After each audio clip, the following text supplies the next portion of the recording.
start showing up. And then now that I'm live, I could pin that in the chat when it pops up. I don't see it though. It's weird. That is interesting. So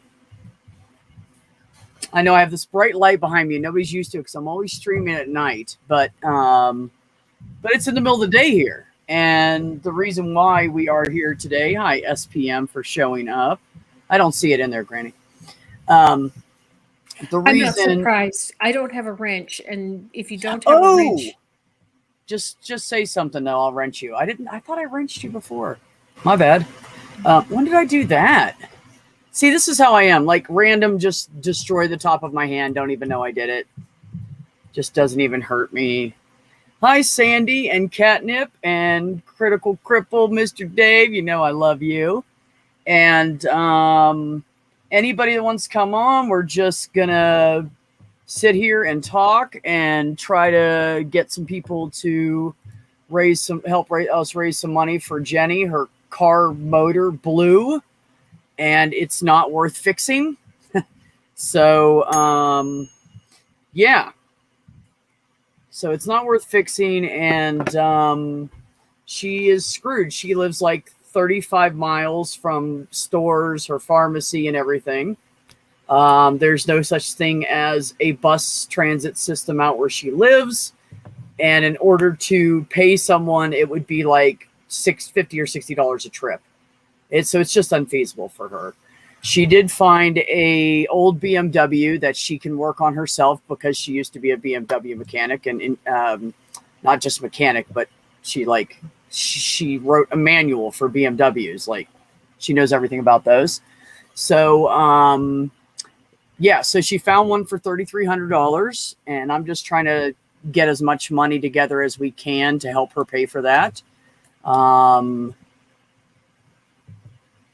Did you see it on there? Are you modded now, Granny? Yeah, I'm modded now, and so I put the link on. Let's see. Can you pin the link for me? Yeah, that's what I was waiting for. Okay. So yeah, so that link right there, I'll pin it up in the chat. That is her that's her PayPal. That's her PayPal account right there. You guys, please, if you cannot donate, that is totally okay. I know we do a lot of fundraisers in this community, and not everybody can do the... Oh, how did you get the other one? Other one what?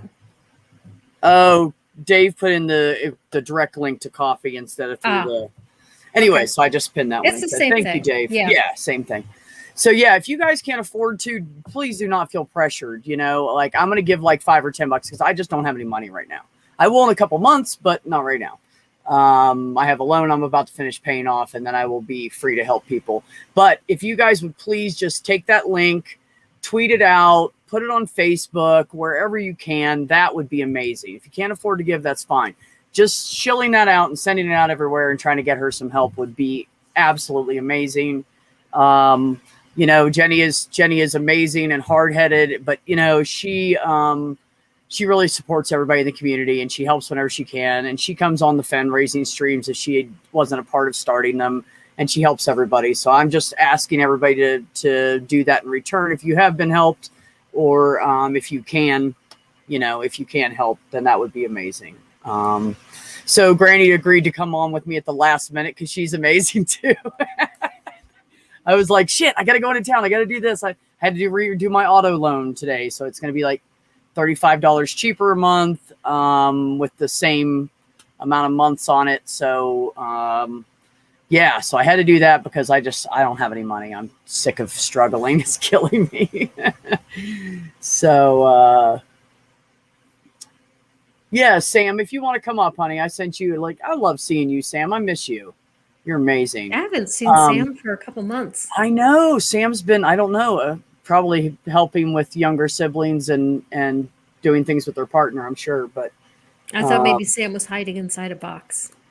I don't know. I found Sam was doing a stream and had Maddie from Science Side Up. They were doing a stream together. And then Godless Sewing was on there too. And I jumped into that for a little bit while I was on my way home and got to say hi and everything during some red lights. So that was nice. And it was good seeing you, Sam. I miss your face. You can come back around. I want to, actually, for everybody out there that doesn't know, I want to start doing trans streams a couple times a month for anybody who's a trans advocate can come in, or anybody who is trans. And I'm trying to, well, you know me, I like connecting people. So I want to connect more of the younger people in the community that are afraid to say, hey, I'm trans, or they don't have anybody to lean on, or they're in bad situations at home. They need somebody to talk to. So I want to start doing that. I'm going to do it at least once, if not twice a month, maybe more. I'll just see how it goes. And if people are interested in it, I'll bump it up more. I ran out of people to interview for my Monday nights. So, and someone did say, well, I know all kinds of people I could hook you up with. Well, they didn't really help much after that. So unfortunately, they helped a lot in the beginning and they were amazing, and that's fine. Like he's got a full-time job. He's got a wife and kids. Like, he's busy. I get it. But so I figure, I'll start doing, a couple Monday nights a week and, start doing that and getting some people on. And, I say trans, but if you're non-binary, if you're in the LGBT, I don't care. If you're asexual, if you're Fred with a dot on your head, like, everybody's welcome, of course. I'm just bringing awareness to it so everybody can come in. And of course, if anybody needs a, wants a link, wants to come in, wants to talk about certain things. I'm at a lull in my streaming right now, so please let me know, and I will be glad to accommodate anybody. Anybody has, like, I don't know, a really small channel because I'm small and needs more viewers or something, let me know. We'll get on and talk. I'm willing to help out everybody. It's not about anything to me. It's just, have you had Jade on yet? No, I've not. She's pretty new to the community. She's a fairly new atheist, and she has a really small channel, and so she's been going on a number of streams to kind of get herself started and let people know about who she is. Excellent. If you want to give, is it her? Do they go by her? Yeah. Mm-hmm. Okay. If you want to give her give her my YouTube. Okay. Just link her to my shit, and then have her get a hold of me. I'll help her out. Okay. I just like talking to people and helping people. I don't care. I'll help everybody. Mm-hmm. So anybody that if you know anybody and you're like, hey, I don't stream a lot, or I don't have time to stream, or it's somebody in the US and you're in the UK and you can't really help them because of conflicting schedules, just let me know. I'll help everybody. Sam said, yeah, Jade is good people. That's good enough for me then. That's good enough. If Granny and Sam say it, I'm pretty much convinced they're good then. No, I saw them somewhere. Where did I see them at? Were they on Neil's or your stream or what? Were they on one of yours? Jade was on Neil's. Jade was on mine. Jade has been on with Math Pig, and she was okay. Also, I think it was. She's done a few things with Chris on Hereticals. Oh, nice. Okay, cool. Cool. Well, I don't know about that, Kat, but honestly, it's for selfish reasons for me. I like to help people. It makes me feel good. It makes me feel like I'm doing something besides just going to work and paying bills. And I'm at a place in my life. Thank you, Anjur. Please, everybody, go over and check out Jade, the Atheist, and show her some love. Sub to her. Even if you subscribe to her and turn off the notifications because you don't want to see them pop up, just go subscribe to her and get her some more subscriptions so she can start being more visible on YouTube. Yep. So, I discovered when I was an EMT that I like to help people. It's just what I like to do, and it sucks because in this day and age, I'm afraid to walk up to somebody and say, hey, do you need a hand?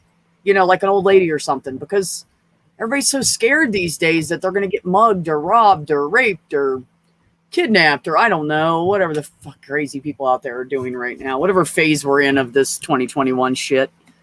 So there's times where I see people and like I see a guy on the side of the road and I want to help him, but I'm thinking, What if he's got a gun and he robs me and steals my truck? Like, I don't know. And so I'm stuck to helping people online and trying to be extra kind to people that call into my work, and I help them out, and I do extra things for them because, well, they need it, and it's some way I can help. So, yeah. So anyways, Granny, tell me what you've been up to. I haven't talked to you in forever. I have a couple of really good stories for you. Oh, go. I love it.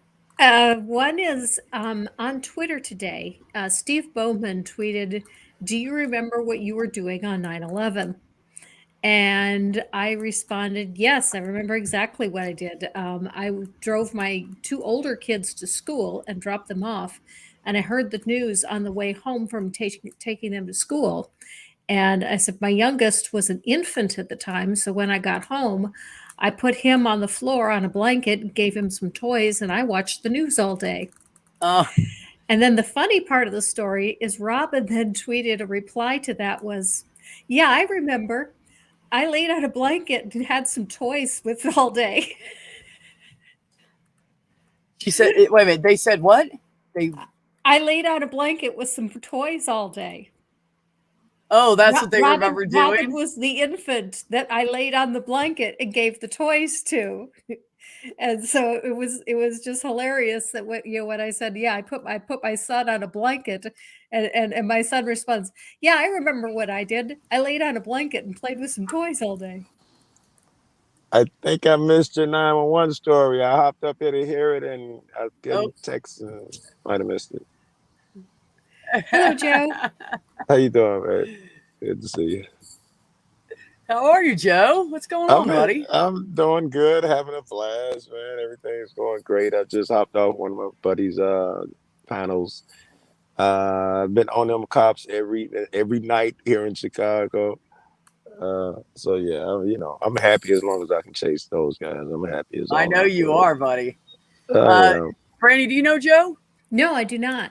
Okay, so Joe is out of Chicago, and during all the big BLM protests, he went all over the East Coast and everything. You went all the way down to Florida, didn't you, buddy? I went all over the U.S., man, about 3 times, all the way up to New York, all the way to Florida, all the way to Cali, and I stopped everywhere in between. It'd be easier to name the places that I didn't visit than the places that I did. That many places. We'll just say all over. And for months, I was probably spending 3 days at home out of the month. I was going a lot. So what Joe does on his channel, for anybody that doesn't know him, Joe advocates for pretty much just rights of people. But of course, since he is a person of color, he advocates mostly for Black people. But what he does is he monitors police scanners, and he goes out with his friends and films them so they don't do anything stupid and hurt anybody. And we do it across the country. And the monitoring for Black folks that's mostly in Chicago, and I travel a lot, and ain't a lot of Black people doing this. I'm always out there with white folks and Hispanics, man. And for that matter, during the Black Lives Matter, it was 80% white folks out there supporting us then. You're damn straight, buddy. I don't see the color shit, bro. I don't see that shit at all. When necessary, because I know they persecute minorities more. They give us more tickets and hard to get a loan and all those things. But I swear to God, you're my sister. You're my sister, just like my real sister who just left my house is my real sister. Right. Yeah, exactly. I meant to make that into a banner. Damn it. Don't you hate it when you do that? What about the 9/11 chat? That's what had me interested. What about 9/11? What I said was there was a guy on Twitter that posted, "Do you remember what you were doing on 9/11?" And I responded, "Yeah, I remember exactly. I took my two older kids to school, and I was listening to the radio on the way home and learned about it.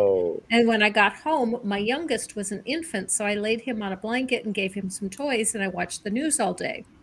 Well, my youngest saw my tweet and responded and said, "Yeah, I laid out a blanket and played with toys all day." I remember what I was doing. That's what I was doing. That's what I was doing. Joe, what were you doing when that shit happened, buddy? What were you up to? I remember my brother, I think he got brain cancer. And I think this was right around the time he was diagnosed. He had surgery and everything. and I don't know if I got a call or whatever, but the first one had already hit the building, and I saw it, and I went in there to my brother. It was just us in the house to tell him, look, and cut his TV on. A plane just hit the Twin Tower, and as I'm looking and telling him, another plane comes in and hits. Well, I'm standing there by his TV. Yeah, I remember it, vividly. What about you? Where were you at, B? I was in Norfolk, Virginia, about 20 minutes from the Yorktown nuclear substation. Okay. 15 to 20 minutes from that. And I was at work. I was a convenience store manager at the time, gas station manager. And I was at work, and the guy that had just came on shift, who worked the night shift, always brings a radio in with him.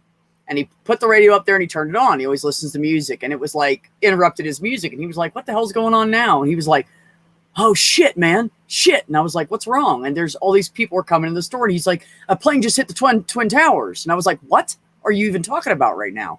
So he stuck the radio up on the counter, and everybody just gathered. Look, I'm getting goosebumps, man. Everybody just gathered around the radio, and we all stood there and listened. And it was like just time held still for a few minutes. And he said, fuck this, man, I'm getting the hell out of here. Cause we were only 2 hours south of DC. It's not a good place to be when people are attacking like the Pentagon and shit. Not a good place to be. Yeah. So, there's no tax on it. SPM, thank you so much for donating. You and Mac, thank you, everybody. Like I said, if you can't donate, just shill the link out on Facebook or anywhere you can. Would be greatly appreciated. We just need to she needs like $3,300, and she's at like 300 right now. So she's got a long way to go. 424 now. 424. Thank you, everybody. I really appreciate that. So her car, just real quick, her car motor blew. Her car is so like a piece of junk, it wasn't even worth fixing. And so she found a BMW, because she used to be a BMW mechanic. So she found a 96 BMW that's like in good condition.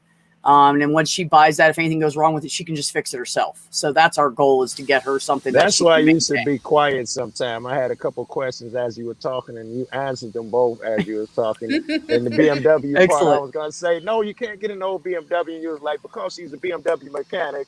That's when Yeah, and it's a 96. It's got like almost 300,000 on it, but for a 96 Beamer, that's nothing, and it runs good and everything. It's 4 hours south of her. So all she needs to do is just show up. The guy's holding it for her until Sunday.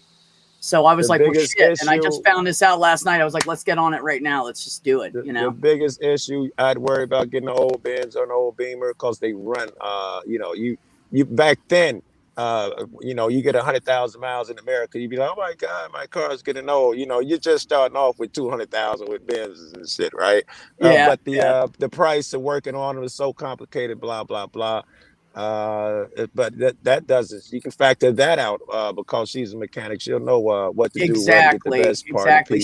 She's literally written manuals on how to disassemble and reassemble an entire BMW. She's in the right spot. I want to donate. Yeah, so that's why she's shooting for that. She got the other car because she was desperate, but she lives 35 miles,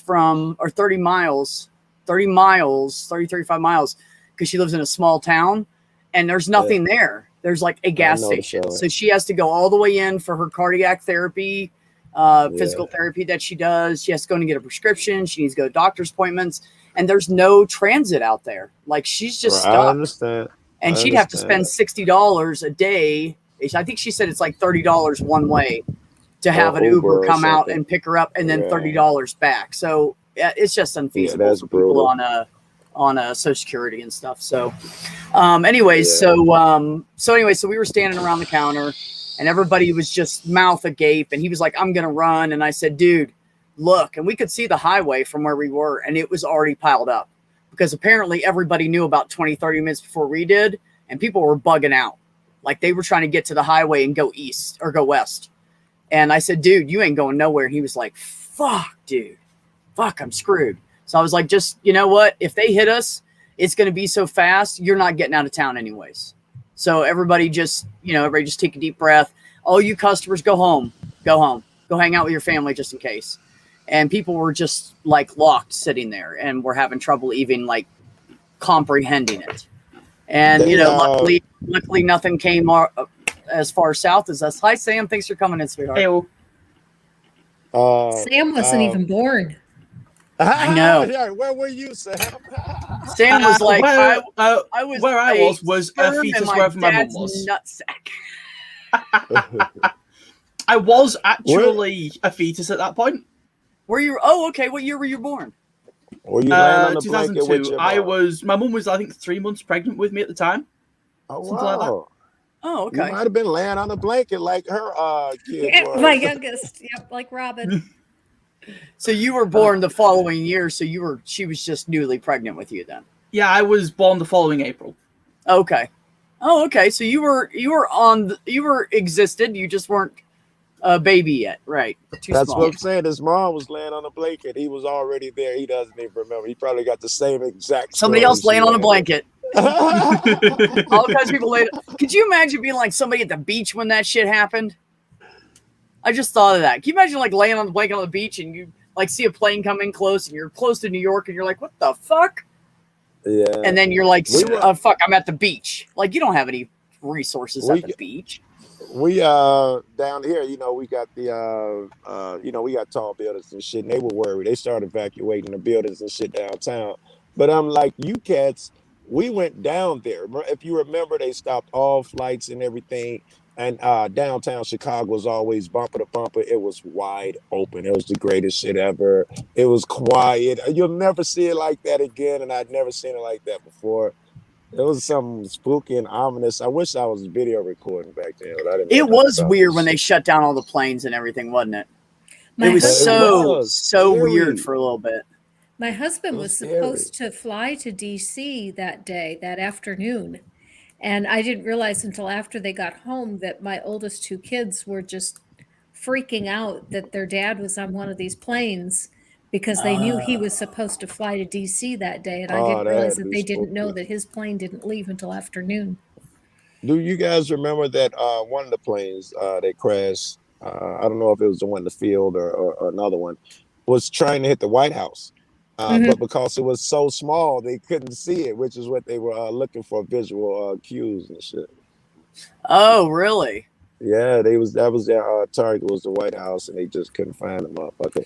And now I that thought the know one how, that crashed in Pennsylvania was the one that I was don't- the White House was supposed to hit I the don't White know House. which one. I remember one of them was. I don't know. It which one. probably was because the other one was aimed at the Pentagon and it made its target. It's logical. Yeah. I guess that was a little easier to recognize. So, Sandy, that's a good question. Sam, you want to field that for me? What was it like being in the UK? And I mean, I'll later tell you on, when I at work least. out how to access my mum's memories. Okay. Can you tell her to get in here?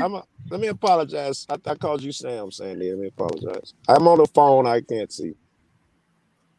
No, you got it right. It's Sam. Sandy's is the comment. I thought I heard the comment is Sandy Sandy. is the comment that I pulled up. Sandy's in like the if chat. we got rid of the comment, it would say Sam next to me. Yeah. Fine. Again, with the little fucking phone shit. I'm on the phone and it's 3 You're feet all away good. from me. Yeah, no, Right. I can't really say. Dave. I can't really say what the impact was because I don't remember. Like this always really weirds people out. Is the first U.S. president I remember is Obama. Oh, that makes sense with the age you are. It makes sense, but didn't you just turn 19? I turned 19 in April. Yeah. 19. I remember Ford. I think was the first one I remember. That's how old I am. I remember Nixon. You don't even know who Ford is, do you? Look, I'm trying to remember the surname. Don't battle that goes with Granny. She'll kick your ass. The surname and first name going together. There, it was a bit of a okay, that person. Yes, Gerald Ford. Yeah. Yeah, it just took me a minute. I'm sorry. Go ahead. I'm sorry. But because of this, I don't really remember before kind of 2005, 2006. Right. I understand. Hey, Junk Shop. Which means that, like, I don't know really beyond, like, having been told things. Like, Is it momentous in your head, though, right? Is it momentous? It's still a thing that, like, even in the UK, people will ask, like, it got asked in a group chat I'm in of people just from the UK. Do you remember where you were? And like everyone knew, and it was. I think that what I gather is that it was an international incident because it took on airport security as well, which is was considered pretty universal. Good point. Yeah, good point. Yeah. I wasn't around when JFK or Martin Luther King them got killed and all of that stuff, but it affects me in some visceral manner or something. Damn it! Somebody got me blocked in. No, you can't do that. Give me a second. Joe's always chilling in his van. I hate it when people do that. Like, why are you going to block in a car, man? You know, somebody might need to leave. Yeah, that always just feels like a dick They're move. mobile. Go ahead, Sam. I'm sorry. I think that was pretty much all I had to say. Was that like I can tell you like secondhand accounts of like everyone was terrified of planes and Islamophobia went up ridiculously and all this stuff. But this is just information I've been given that I can recall as opposed to things I experienced. Right. Yeah.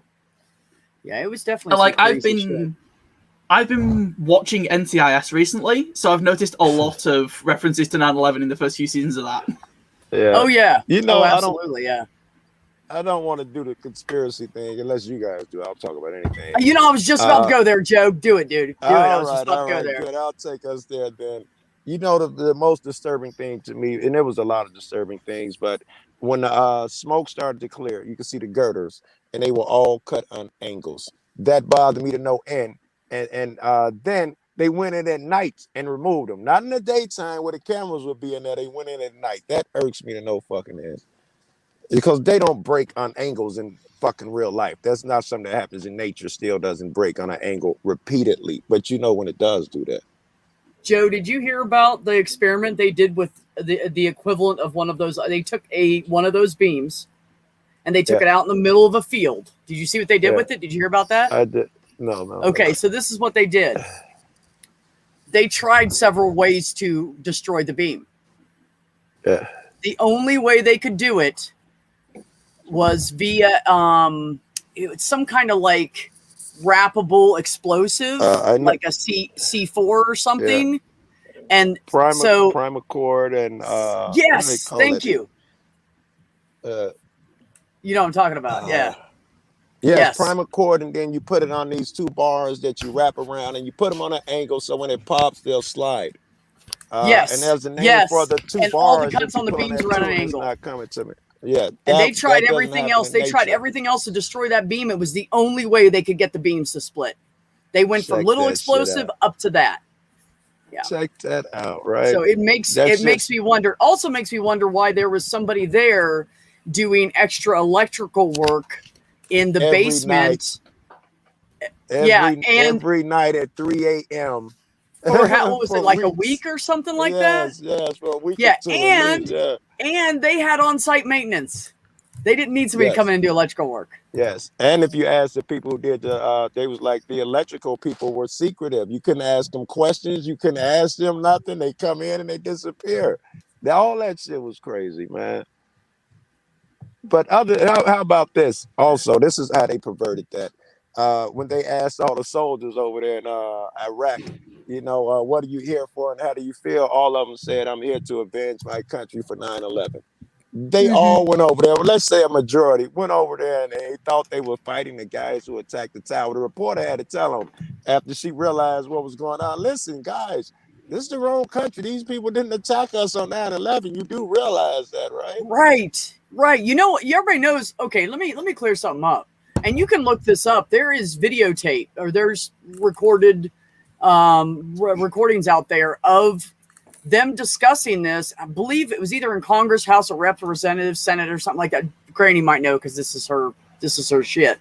But there is a video out there of Hillary Clinton when she was Secretary of State discussing why we need to put people over there because in order to stop Russia from attacking that area, we armed them. Yeah, of course. We armed them, so now we were responsible for cleaning up the fucking mess we made. Now, did we arm them for a good reason? Absolutely. China and Russia would both like to get that piece of land, and Russia was trying to get it. So before all those people got sent over there, before all that happened and everything, back before Desert Storm and Desert Shield, in sometime I think in the 80s, I'm not positive because I was too young at that point. Right. We sold a bunch of, and I don't know how much we gave away, but we sold or gave them a bunch of weaponry and arms. And so when this turned into a battle for them, we were just trying to stop innocent people from getting hurt. That was really the reason why we sent all those troops over there. We started that by trying to help them. Over there, I think it might have been the second one. No, it was the first one because it was Saddam. So he was trying and making progress, meeting with the oil guys and changing the oil dollar. Has always been U.S. traded in U.S. to a different currency, and I always thought that's why they went over there. When people like we went over there for the oil, I'd be thinking you're kind of right. Because that shit would have destroyed anything. The oil would have been absolutely in you guys' hands now, and we couldn't allow that to happen. I thought that was why they did it, and that was it's not a good reason, but in their eyes, that's a good reason to go over there and knock them around. Well, there's lots of reasons, but see, people keep saying, "Oh, well, we didn't have any business over there." Well, first of all, we're not starting a battle that started how many years ago, Granny? Thousands. I'm not even sure because before we were there, I know the Russians were there, and before the Russians were there, I think there was someone else there before that, but I don't remember where that. No, but I'm talking about the battle between the two sects of religion. That's been going on since their religion started over there. Mm-hmm. That is not anything new. We, as a country, we as a world, we're not going to stop that. That's the bottom line. And everybody wants to be mad because Biden pulled everybody out. That was a plan back when Obama was in. There was just a lot of other things going on, and they kept trying to stop this and stop that, and it extended out. So that was a plan a long time. Even Trump said he was going to do it and never did it, and then took credit. I was thinking the same this thing, this isn't anything new, And people say, "Well, you left all these people behind." Well, they live there. Like, what do you want us to do? One thing, yes, it's horrible, but it's not like they're in a situation that they weren't already in. The only difference is both sides have more guns. That's it. Frank Turek posted an article about how missionaries are still continuing their work in that area.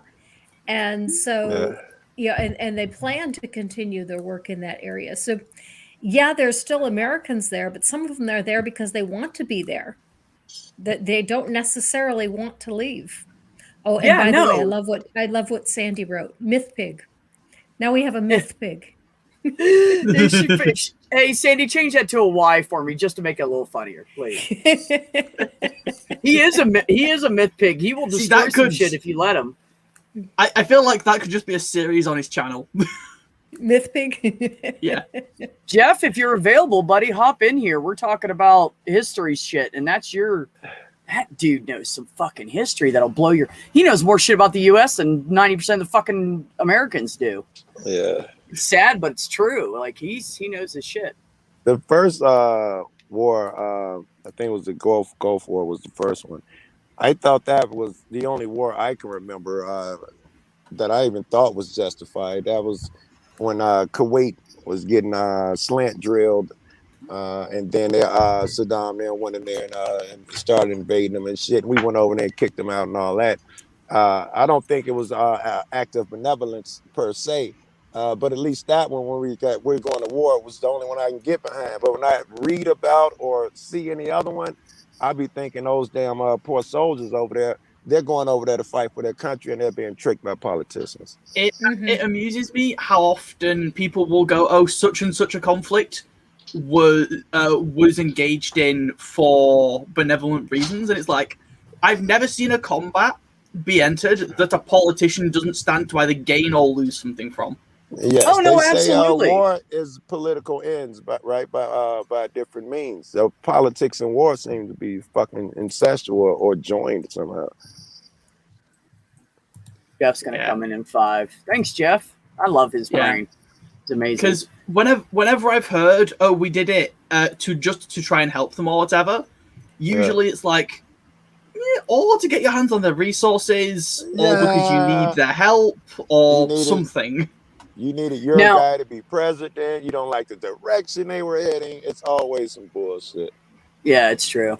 Now, as far as 9/11 goes, as far as like the planes hitting the towers and the people that did the electrical work, I'm not going to say that wasn't Muslim based.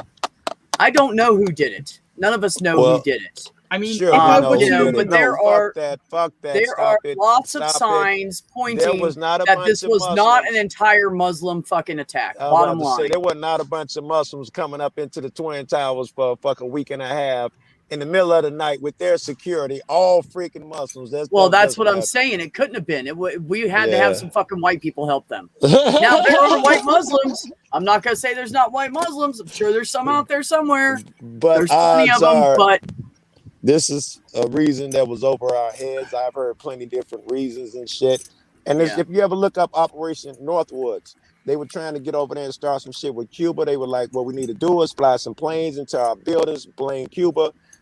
This is like some Operation Northwoods shit, revamped and re-updated. And you would already have your fall guy if you did that. They wanted to destroy Cuba, so they were going to use Cuba as the fall guy. We had to go in there and fight the Middle East, who used a bunch of Muslims as the fall guy. Yeah, I mean, I don't know. You know, honest, the bottom like line is something's fishy there. I don't know who did what, but I feel like if you want to go like with the whole those electricians must have done something, but you want to stick with it was just Muslims doing it. You can say, okay, cool, they hired some Muslim electricians. I know several white Muslims. It's not that difficult. Right. That's what I'm Right. saying, exactly. And so they rig the explosives. Could they trigger them? Yes. Is it more dramatic if there's a plane involved? Also, yes. Yes, I agree with all of those. I would say that you're right yeah, about of the white course. Muslims, but just odds alone, and the people who have an interest in doing these things, I don't think that they just hired a bunch of white Muslims. All of them had to have security jobs, the clearances necessary to let these niggas in. All just had to be radical white Muslims. Odds are, I mean, there is that possibility exists, but odds are it was somebody powerful who allowed this to happen and helped orchestrate it. Even if those Muslims didn't know it, who were in there. I'll be honest. I have a tendency to think that most conflicts where the underdog, so to speak, has a big breakthrough, someone in power through negligence or ill intent probably allowed it somewhere. I would agree, right, because power was never given up. It must be taken. So, because like most of the time, to use the example of coups, usually when a coup is successful, either an external military power funded the internal conflict. Yes. Or the military turned a blind eye. Yes, the military turned a blind eye. It's usually the military who's performing a coup is best friends. The people Hey, he had Jeff. in Hey, line. Jeff. I gotta sing it. Money, money, money, money, money. Yeah, and I'm gonna tell you, you know, the only, you know what the first thing, honestly, that made me go, what the fuck about 9/11?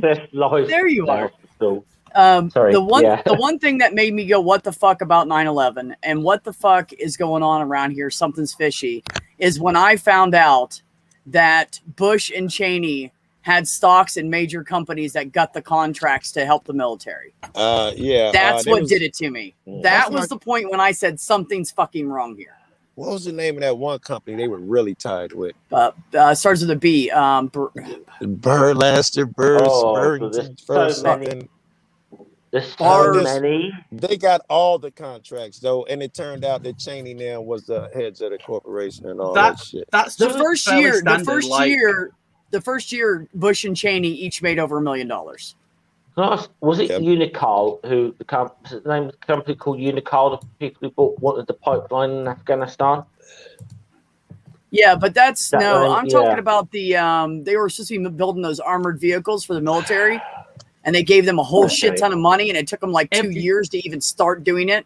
And there was people getting killed by roadside bombs. There were soldiers getting killed by roads because they were slack on it. Those guys is who I'm talking about. Yeah. I mean, honestly, that's like not a new thing, though. Like, I'm relatively certain, having looked at some stuff, that we've got some nasty kickback stuff happening in the UK at the moment. because say I wanted to visit Texas for argument's sake, the return trip would cost me my plane ticket plus $1,500, paying to companies that, if you look at the owners of the companies, are friends with politicians. Well, there you go. Well, see, that's the problem with the U.S. in general. We have a dirty fucking government. They are dirty, and that's like and people will talk about that's doing draining the swamp. And if you want to drain the swamp here, you literally have to fire like 95% of the government and start over, and keep the people that are brand new and aren't corrupted yet, that have no power. Well, that's literally what we have to do. I was going to say, because I know I posted it in the chat every year on this date. I actually have to put like a little reminder about the original 9/11 in what I called it, and that was the Chile in 1973. When the US backed the CIA backed coup against the democratically elected president of Chile, Salvador Allende. He was overthrown and murdered on that day, and then and Chile got General Pinochet, who put tens of thousands of people to death. Yeah, and US backed coup, September the 11th, 1973, and so every year I'm like, never forget that. There are many others, right? Yeah. Even in just small towns. I hear when the U.S. needs someone in position, they go into small towns and they'll hurt the men, break their arms, cut their arms off, and all of that type of stuff, and get them to vote for who they want. The U.S. is crazy. There's a story. One chick. I hope I'm not monopolizing shit here. This one chick was having problems. She worked for the CIA. She had a position, and she was finding out more. She was ready to quit. She was went there to tell her boss she wants to quit. And this was during one of the wars, and they showed the footage. The guy comes in and says, listen, I know we're supposed to blow up the bridge, but there are a bunch of protesters walking to the bridge. It looked like 100 of them at least. Should we change our target? And they asked, do they have weapons? They said no. They said change the targets, bomb the people. And when they made that decision in front of her, that made her quit. And they showed a video. It was famous. You know how they scrub the internet nowadays, but you still be able to find this. Where the pilot is asking, do I change from the bridge to hit the people? They tell him hit the people, and he blow up the people. They have no weapons. Yeah, it's fucked up. It's how the CIA get down. Though. Don't think that they're over there doing peaceful shit. I mean, let's be honest. I mean, there's been a long history of US and I'm going to say my country as well, Britain, interfering in this stuff.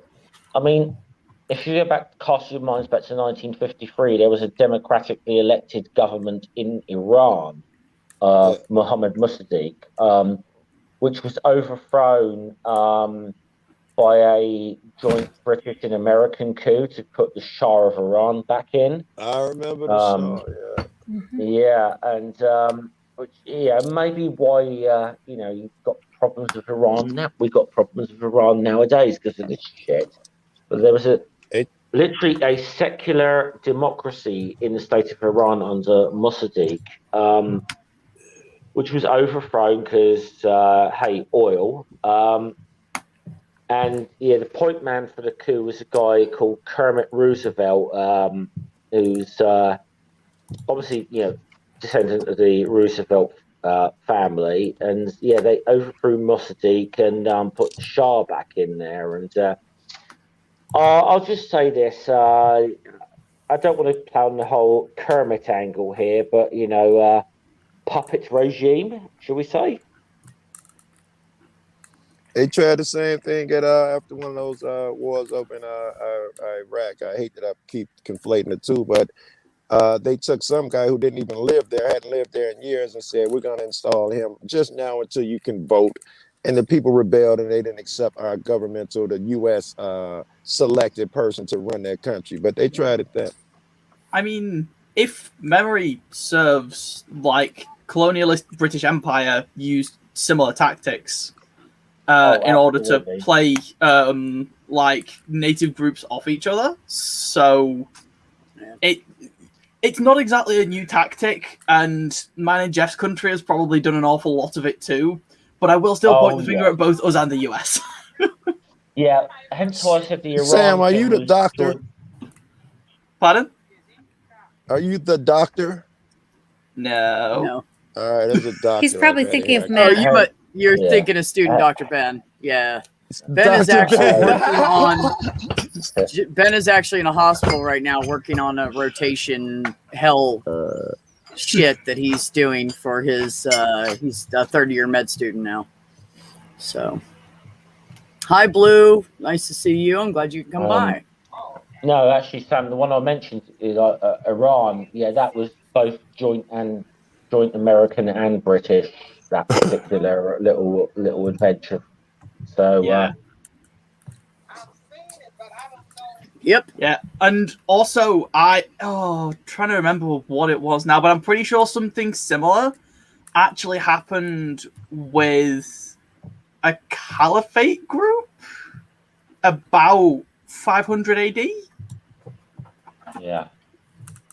Well, there's a very good this is an old show, but it's almost like 18 and 19 years old now. But there was a very good show by a British comedian called Rob Newman, who did this show called From Caliban to Taliban, and the subtitle was 500 Years of Humanitarian Intervention.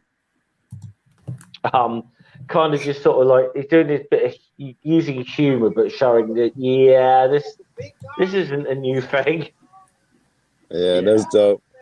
In the name of benevolence, when someone said the missionary is still there, I immediately thought, I wonder, are they still like in the old days? They injected their religion into everything. Is that what they're doing? All right. Yeah. Mm-hmm. I don't know. Who injects religion in everything? Not here in the U.S. Not us. No, Freedom from Religion Foundation. Who that? Speaking of freedom from religion and religion hurting us as a society, so the whole Texas thing, this was amazing, right? So this guy comes on TikTok and he said, "I am a white male, and I am here to tell you my thoughts on these laws for abortion."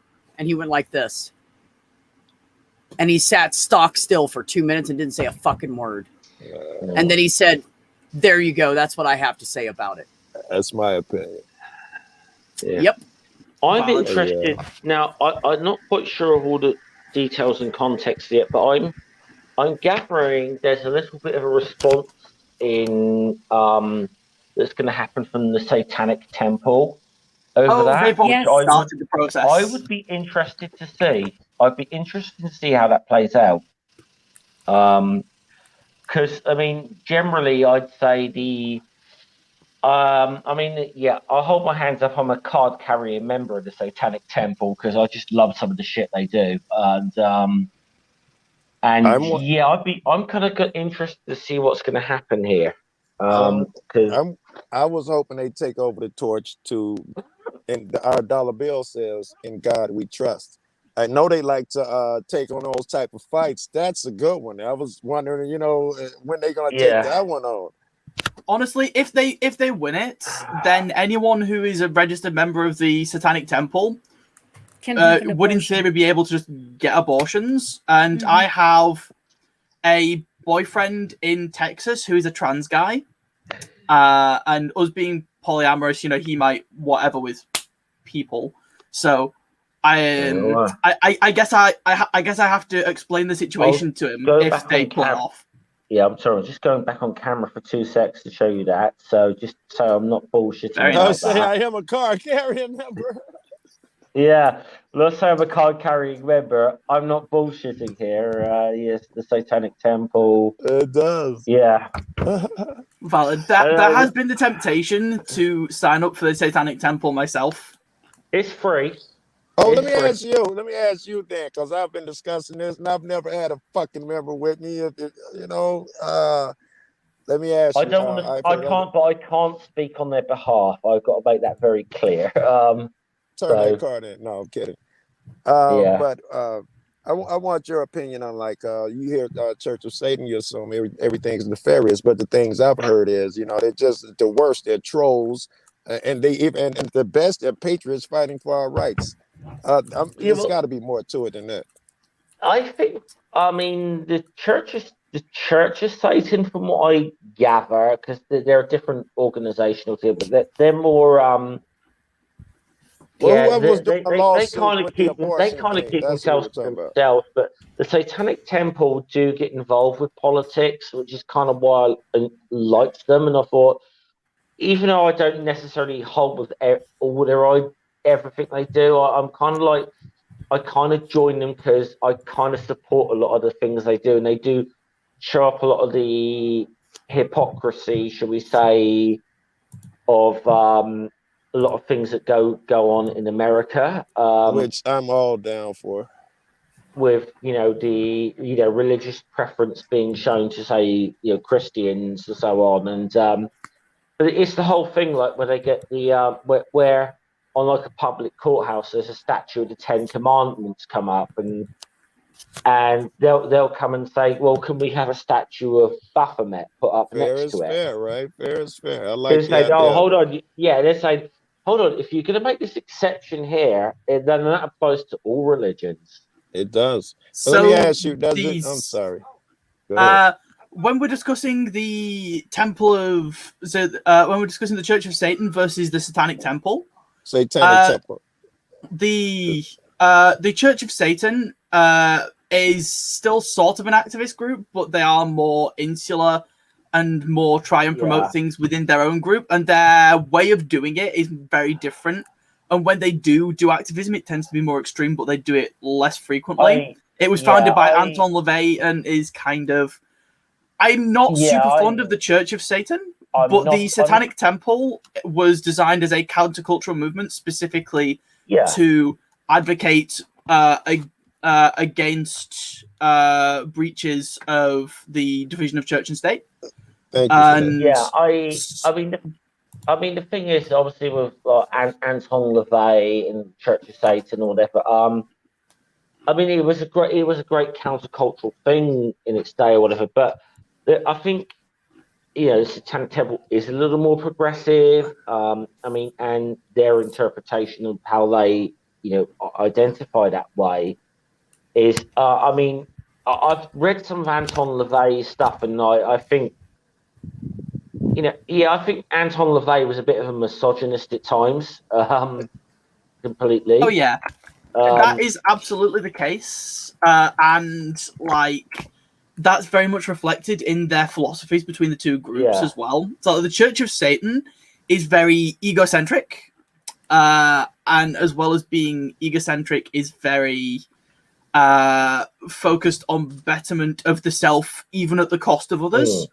Okay. Whereas if you look at the 7 tenets of libertarian, please let him finish, guy. Oh, please sorry, Sam. I'm sorry. Whereas if you look at the 7 core tenets of Satanism according to the Satanic Temple, they're actually really strong, generally humanist values. That, like most Christians I know, when I read them out, the tenets of Satanism, they're like, that's not that bad. It's not horrible. Yeah. All right, go ahead, Phil. What's your name? Sorry, I didn't mean to talk over you then, Sam. Oh, you're all right, Jeff. But yeah, I mean, I think like the Church of Satan is very much based in libertarianism. Really? A little bit more than say the Satanic Temple is, because it's all the Church of Satan is all very much a me kind of ideology that goes with that. From the readings I've met with it, and it's kind of a very libertarian kind of ideal. And I see a lot of flaws in libertarianism. So when does all the draining babies of their blood come in? Come on, give it up. When does that come in? You know how you think Church of Satan, you pop in and your first thought, if you don't know anything or talk to anyone, is a bunch of people in dark robes around a baby at a stake with a flame. None of that shit. Oh, right? that's us actually. Sorry, that's the pagans. That was the pagans. Yeah, that's Because I'm thing. pagan for anyone who hasn't seen me around. Nobody believes in God. I'm a huge fan of God. Huge fan of Jesus. Never been to church a day in my life, and I don't like abortion, but I believe in person got to do what they want to do, all that type of shit. But I'm not a fan. I think I'm a fan of God, life, all those things. Fair. Just so you can say. Yeah, variety of views is always nice. Never I personally been to think church. I think Islam is great. Buddhism I read and all a bunch of stuff. All right, I'm sorry. Go ahead. I took another bite now because I thought you were going to keep talking. I do not think that abortion should be used lightly. I don't think that everybody should just go get an abortion. There you go. We have day after pills now. They're readily available at the pharmacy. Yes, you can get those. You can get one through your Unless you live in physician. Texas. If you don't have really, see, I don't think abortion should be taken lightly. If you're Equally, in Texas, you can drive to the next state over. It's legal here in New Mexico. Texas we is sell them at huge. every fucking drugstore. Drive the next state over, spend $50. Get your damn self a morning after pill. The only thing I have against abortion, is people abusing it. Yeah, there has been records of like prostitutes going and getting several abortions it's like year. Birth control. That's right? not okay with me. It's not fucking birth control. Yeah. If you're using it as birth control, I don't like it. If the guy says I want the baby, then I feel like the woman should be able to give up all rights to that child and he take responsibility. If he wants that child, you go ahead, buddy. You go ahead. Yeah. You help pay the medical bills or pay all of them for the birth, whatever's left over after that person's insurance, and you take full responsibility and let that woman walk. Because men can do it, women should be able to do it too. You're damn right. And I just want to say one thing. Birth control started out for men. For anybody that does not know this, they started out birth control for men because they wanted men to be able to go around and fuck anybody they wanted. Well, the men didn't like the way it made them feel. Oh, I don't feel good. It makes me tired. It lowers my testosterone. My dick can't get as hard. So they just decided that it was a woman thing. They nixed the man thing and gave it only to women. So let's just put that out there too. Can you imagine how happy some men were when they found out, wait a minute, I can get rid of the kid. I don't have to worry about giving him this property. I don't have to worry about being with that girl. Somebody probably jumped for joy at the prospect. My take on abortion is sort of similar to yours, B. Equally, I feel like I have to make the distinction that I don't really consider abortion until relatively late term. Interesting. Like, even at 20 weeks, I think you can debate whether or not that's actually abortion. That's dope. Until the heart and the lungs are fully functioning, and until that baby can live outside the womb by itself, that is, I don't think people should be 8 months along and have a fucking abortion. No. But I don't see why it can't be up to 6 months. I don't think anyone does. No. I mean, anytime that somebody has an abortion. You get to that point, you're keeping the baby, right? Well, no, they might give the baby up, but nobody. Well, I'm just saying, you don't want to terminate the pregnancy, right? Yeah, the baby's coming out of you at that point. Well, if the baby does, that's the doctor's going to just deliver the baby because that's a viable person. What about late-term abortions? Surely those are arguable. I remember someone said they got one at 5 months. Well, the problem here is, Joe, at 5 months, that baby still ain't shit. I hate to tell you. Still not viable. It is still just lumps of cells forming together at 5 months. All right. The problem we have with Texas is they get 6 weeks. Most women don't even know they're pregnant until they get to the second fucking period they missed. I heard that crazy shit. That's why they did it like that, because the common woman doesn't know she's pregnant until between 5 and I think it's like 8 weeks or something like that, isn't it, Granny? Yeah. I'm sorry, Robin just texted me. What did you say? No, I said that when women, the typical average time that women know they're pregnant, isn't it between like 5 and 8 weeks or something like that, or 6 and 8 weeks? Yeah. Because so they took that number and they lowballed it. The date that they have for the initiation of a woman's pregnancy actually starts before conception, because they say that the pregnancy starts with the woman's last period. So the there hasn't even been a conception at the point where they're starting to count the weeks. Wow. Oh, So that's they more found fucked up another than way I to thought. shorten Also, it. Yeah. I also find it really frustrating. Like, I have had people that I know who have ended up being pregnant, and they haven't known until 30 weeks because That's they what have I'm some sort of saying. disorder. That's right. Because That there's happens. women out there. There's women out there that don't have regular periods. There's Mhm. women out there that only have little spotty random periods, so they never know when they're really like me. Yeah. Me being Dis- growing up as a woman, I could feel when my eggs were dropping. Like I was always in tune with my body. I could feel when that. I don't pay attention to it now because I don't give a fuck because I don't have sex with men anymore. But back then, when I did, I knew exactly when my eggs were dropping. I could feel that little twingy, crampy thing, and I'd go, "Oh, okay, I'm fertile right now. I'm not letting a motherfucker touch me because I ain't trying to have any fucking kids." But Discovery the bottom Channel- line is, there's also women on different forms of birth control and hormone therapy that stops their period altogether. Yes. And they don't even know that they don't have a period. Yeah. So you're going to base it off the person's last period. Let's say they've been on birth control for 6 months. That means there's no way in hell that person could ever have a fucking baby. I mean, never have an abortion, even in Texas, because they're going off the when the last period was. What, 2 years ago? Well, okay, they go off the last period to determine at what point you got pregnant. They say your pregnancy started here, but that doesn't have anything to do with the abortion law, because the abortion law says if the doctor could detect a heartbeat. Really? and how old is that? How far along is it? When the Well, doctor can- that really depends on how you define heartbeat. And that's Oh, what you're one of killing the me. major flaws of the law is, because what they're calling a heartbeat is really more of a flutter. It's a pulsation of a gestational sac, because the muscles that cause the contraction of the heart haven't developed yet, and they don't develop Yes. until about 25 weeks. Yes, That's what I was thank you gonna for ask that. you. Exactly. Yeah. 25 weeks, folks. 25 fucking weeks before it actually starts. So that is What is 6 that, like months. 6 months? And or that's something? about viability. Fucking Right. months. That's about That's why if somebody 6 has an months. abortion up to like 5 months, I think they should be allowed to do that. The heart isn't even formed. The lungs are one of the last things to form for babies. So when Well, one of babies the- are preemie, that's why they have to put them in those fucking incubators, because their lungs are still forming. They have to force oxygen in their body because their lungs aren't ready to work by themselves yet. And that's at what, 29 weeks or something, Granny? When their lungs are fully functioning? No, when Yeah. they start, before they're not fully functioning the until lungs aren't a full month functioning before, I until, think. yeah, till about a month before. But what Right. I think is even more telling is the brainwave activity. Okay. There is no brainwave activity until about 25 weeks. And Really? I That's didn't even interesting. know that. That just builds Right. my case better. a And person Yeah, that's yeah, on yeah. ECMO that has no brainwave activity is not a live person.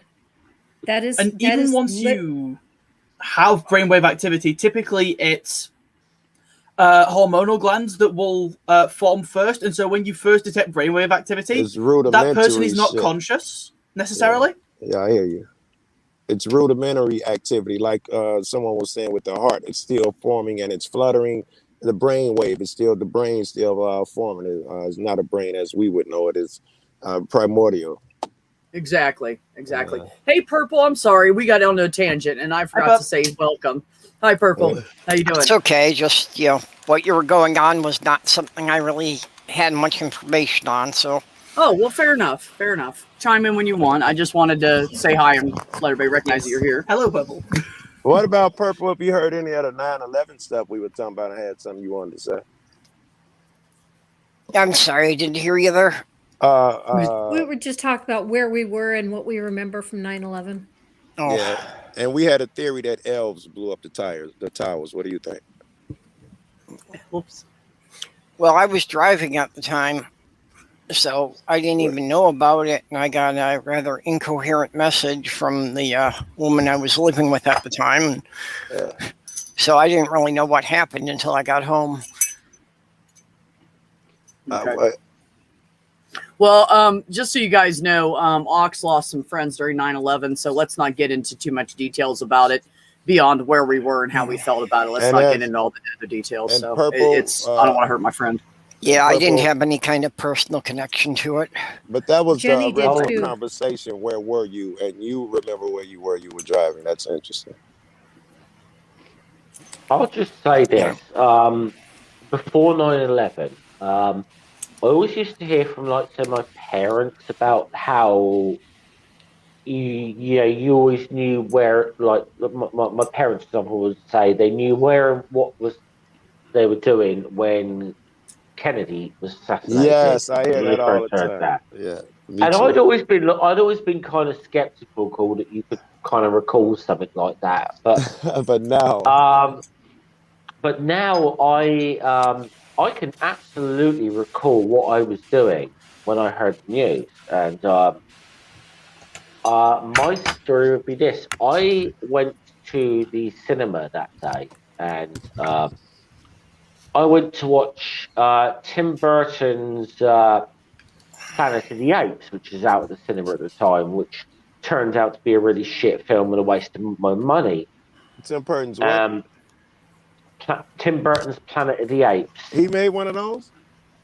Yeah, it's a bad film. It really is a Yeah, bad most film. of them were pretty bad. See, But but the I came out of there, the cinema, and went into the bar next to the cinema. And there was and there was a TV in there. And there was like shitloads of people sat around the TV. You know, like, what's going on here? Right. And then I saw that on the TV, and I was like, am I in some sort of, what the fuck has happened here? And it was, it took a little bit of while to process that, especially having coming out of the cinema and watching a bit of fantasy for 2 hours. Yeah, bring it right back to reality. Um, it took me a little while to grasp this was something real and not like some, not, no, this can't be, cannot really be happening. Yeah, I feel you. see, It did seem this will surreal, be- didn't it? It Yeah. felt surreal to us too. Yeah. So surreal. It was just, it took a while to really sink in that this was real life. I don't Yeah. know if this is going to end up being equivalent for my generation or not, but I know, at least for me, certainly, I remember exactly where I was when I found out about the Charlie Hebdo shootings. In fact, I know where I was when it happened. Charlie Hebdo shootings? Help me out. Paris. Paris, an attack Was it? on a comic strip producer.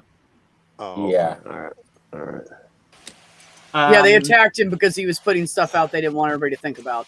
Yeah, that's what happened. The Muslim cat that they went after. The Muslims went after. Well, he was Muslim too, I think, wasn't he? Well, I'm pretty sure one of their editors was Muslim. Yeah. Yeah, But the main guy was just a regular white dude, I think, wasn't he? Yeah, I mean, I've got a lot of opinions on Charlie Hebdo. Charlie Hebdo is a French magazine that does satirical cartoons, and it started in the 1960s off the back of the radical left wing thing that was going through Europe in the late 60s. And Charlie Hebdo for a long time was a magazine that had a reputation for doing really great radical left wing satire. And after 9/11, they kind of changed a bit, and I've got to say some of the and actually quite a lot of their depictions of Muslims were plain out racist. That's what got There's him no in other way. trouble.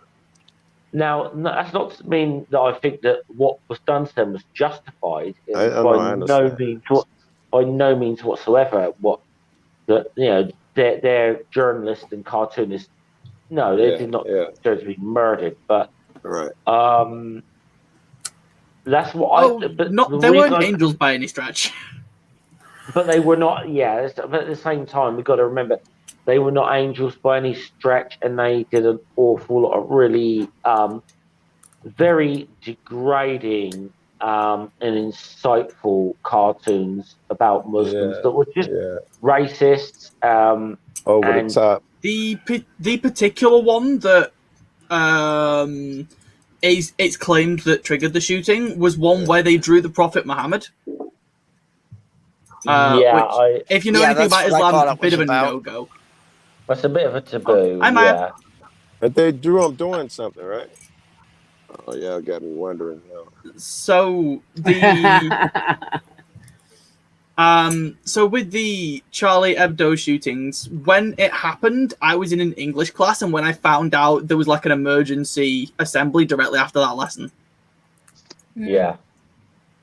And I mean, obviously, I know a bit about the history of French cartoons because, I mean, Sam, I know you watched a number of the streams I did with Noodle. Oh yeah. What we did the whole for a year straight. We went through all of the Asterix de Gaulle comic books, and particularly there were a lot of racist depictions of black people in those books.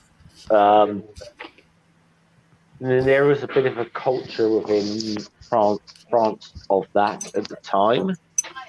And yeah, there was a cultural thing there within France, I'd say, of where it's kind of led this way. I mean, you got to remember the current French President Macron. He was in a runoff in the election with Marine Le Pen of the Front National. That basically the runoff was between a liberal guy and a fascist, an out-and-out fascist party. That's kind of where France was at the moment. They almost had a fascist president of France recently. Hey, B, I really enjoyed being on the show, and it was great being able to support you. But I need to get going now. But thanks for the invitation. No, thank you so much for coming, Kelly. I really appreciate it. Like, she just popped in at the last second and helped me out. I would have been here all by myself. So thank you so much, sweetheart. I appreciate it. That makes And Joe, sense. I gotta run to the store. Same, and I'm about to cut out and abandon you too. I gotta run to the store before. That's cool, man. You do what you got. Everybody do what they gotta do. Thanks for coming, Joe. Man, it was nice. Thanks, Granny. Most of you for the first time. Have a good one. All right, nice to meet you, Joe. So for every generation, bye, sweetheart. There's going to be some traumatic event that shifts the paradigm. You know, the thing of where were you when Kennedy was shot and where were you when the World Trade Centers fell? So for 10 years from now, are we going to be asking, where were you when you found out Trump was elected? Or where were you when you found out about COVID? I feel like I've probably said this several times, but like I thought that the whole Trump being elected to president thing was like a satirical thing with a made-up character. I didn't think Donald Trump was a real person until he'd already been elected for a year. Then you're like, oh, he really is an idiot. Well, yeah, because I'd only ever seen Donald Trump in Home Alone 2. That was my whole frame of reference for Donald Trump. I didn't even remember him being in that. Honestly, until the last few months, I didn't really think it was real. I thought it was still a joke that they were running him. Yeah. Yeah. You know, I just didn't see any way he could have possibly got elected. How cool, Ox. Horrible, but cool.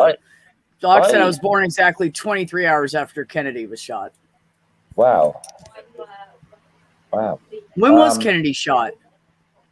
To Google. Oh, November 22nd, 1963. I think was the date. Correct. At 12:30 p.m. 12:30 p.m. Yes. It was November what? 22nd. November 22nd of 63. Nerdy. Welcome, buddy. Well, I guess we all know when Ox's birthday is now. Yes, we do. And that would be the 23rd of November. 1963.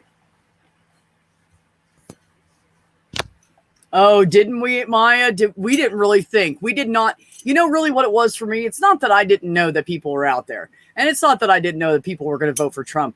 I didn't realize how many idiots we had in the United States until that election happened. And then it really blew my mind when I found out that women, black women, and people of color in general voted for him. I was like, what are you doing right now? What the fuck are you doing? I did not think that he could get any minorities to vote for him, so I didn't think he stood any chance. I think that part of the thing is that such a small percentage of the US populace votes that the people who do vote, who are going to tend to have more extreme opinions, matter. Yeah, well, that is the problem, that in any election, a third to half the people don't vote. So you don't need to have 51%. You only need about 35% to win. Well, It's true. I mean, I think from what I've seen of US elections, one of the biggest issues is the midterms, where it literally is the people who are inclined to vote for these ultra conservatives that get out and vote in the midterms. Which will give control of the Senate or the House to the Republican Party. So, yeah. But yeah, I found Trump was it was a really weird thing to follow, but at the same time, I do feel a lot of the failures of, should we say, previous democratic regimes. Well, and part of the problem, not living up to promises or whatever, it's going to kind of lead to a guy like that. Well, yeah, a big part of the problem is the way it is scored. Is that when a Democrat gets elected, they're under a lot of pressure that you've got 2 years to show results or you're going to lose the Congress. When a Republican gets elected, they say, well, what you've been trying to do for 50 years hasn't worked, but we just haven't been doing it long enough. That tracks. Oh, God. See, I feel like three of the big factors that are issues here is, and this is both in the US and the UK, the voting system, education, and lack of transparency. Like, I feel like if the majority of people voted, or if everyone had to vote, and then you had people who were at least aware of politics, and then you made it at least sort of hard for politicians to lie, Republicans would probably end up having a significantly harder time, but especially extremist Republicans like Trump. I mean, I would say, like, even if you have mandatory voting, it's not necessarily guaranteed that you'll get a more progressive government. Because I think Australia's got mandatory voting. And like, 100%. But poll data from the US would suggest this. Governments have they got? Yeah. I mean, poll data from the US, the last I had looked at it, basically suggested that the majority of people who don't vote said if they had to vote, they would vote Democrat. Which is... There's also a bunch of issues, obviously, with voter suppression that went on, and still do. But well, you know, all the conservatives who are these, gun-toting rednecks and everything are so opposed to government control that if we made mandatory voting, do you think they would stop voting? To what Nerdy just said, I completely agree.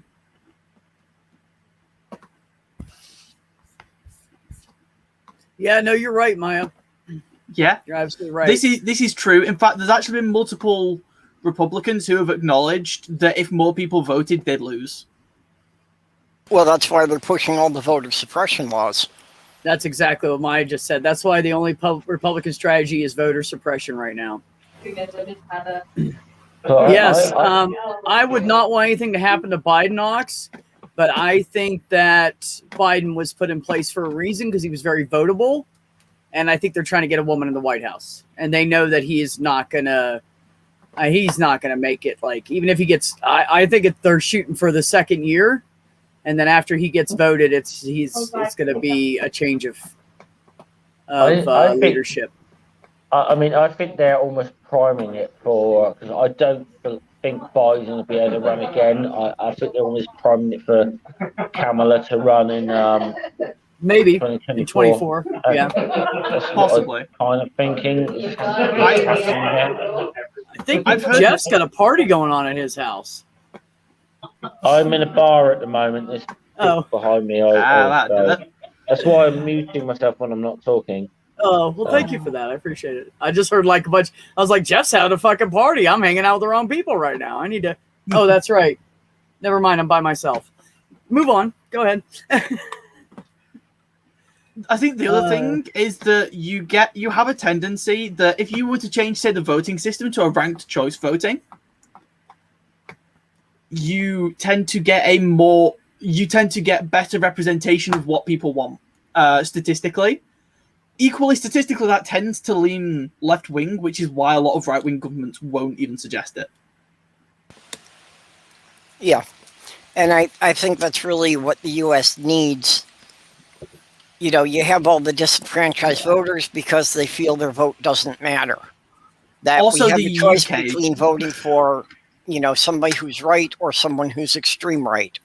You can't even get a centralist candidate anymore. Well, you know, and that's the thing. That's the thing I have an issue with, Perps, is I think you're right, and I think a lot of people don't vote because of the Electoral College. And if we got rid of the Electoral College and demanded everybody vote, shit would be different. It would be a lot different. Well, I think if we could just get ranked choice voting so that there was at least a possibility of getting candidates from something outside of the two main parties elected, not even necessarily the president, just that if you had a chance of getting a senator from a third party. Yeah. That would get people to show up at the election day. Yeah. In the UK as well, it would really help because we have a bunch of smaller parties, most of whom are more left-wing than our current government. And our current government is running on like less than 50%. Less than 50% of people voted for our current government out of everyone who voted. That's true. That is true. So, like, the UK is a bit weird. I mean, the UK, we had a referendum on alternative voting a number of years ago. It got kicked out, which is the kind of whole thing, you know, like first preference, second preference kind of thing, which similar to what Australia's got, but I don't. It's better at least. Yeah, it got kicked out, and I will say, I don't think it was explained all that well to people. I've been told the Tories did a bunch of fear-mongering campaigns. They kind of did. I mean, even I made a joke at the time that I'm going to vote yes as my first preference and no as my second preference in the referendum sort of thing. But it's like the big thing what we don't have here that I know of, that we do not have proportional representation, which I know that Ireland, for example, has. Yeah. But there's pros and cons. I mean, but here's the thing, we'd have been fucked if we'd had proportional representation from our side of the political fence. Because, goddamn, if we had proportional representation a few years ago, the UK Independence Party would have had about 25 seats or something. So, you know. I think equally my generation is probably going to push to fix it because A, CGP Grey exists, and B, a lot of us are rather put out with how little our voice is being perceived as mattering. And like if we look at like my just my year group at high school, if we look at who would have voted, because I think I was I disremember, but if we look at the people in my year group alone, I think like 90% would have voted to stay in the EU. Yep. So if it had happened like a few years later, the results would have been very different. And I'll be honest, I've only met 2 or 3 people my age who are any further right than centrists. Well, from what I understand, that was a big part of why there were people pushing to lower the voting age to 16. was that they realized that if the voting age had been lowered a couple of years, Brexit would have never passed. Yeah, precisely. Probably wouldn't have done. I mean, the thing is, there's a lot of complexities to Brexit that I think a lot of people. I mean, the thing is, on one side you got a lot of people. Obviously, you got the right who are like it's all flag waving, nationalist kind of stuff, and this is the sad thing about it. So I almost felt like the Brexit thing came to almost a referendum on immigration. Is what I feel it came to. I feel like that's how it was pushed with the politics. Yeah, and that's how it was pushed by the politics on both sides of the argument. Let's be honest about that. Yeah. However, I think there was a lot of genuinely decent arguments about why we should leave the European Union that were not brought up.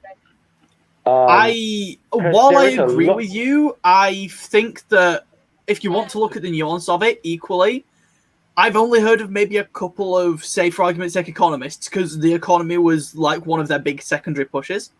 If you look at economists, I could only find very few economists who would say that the UK leaving the EU was a smart move, because the majority of them said, A, you're going to get a bunch of businesses leaving the UK as their central point because they would lose trade in the EU, and B, you are going to have an increase in tariffs and logistical issues that actually we're sort of seeing now.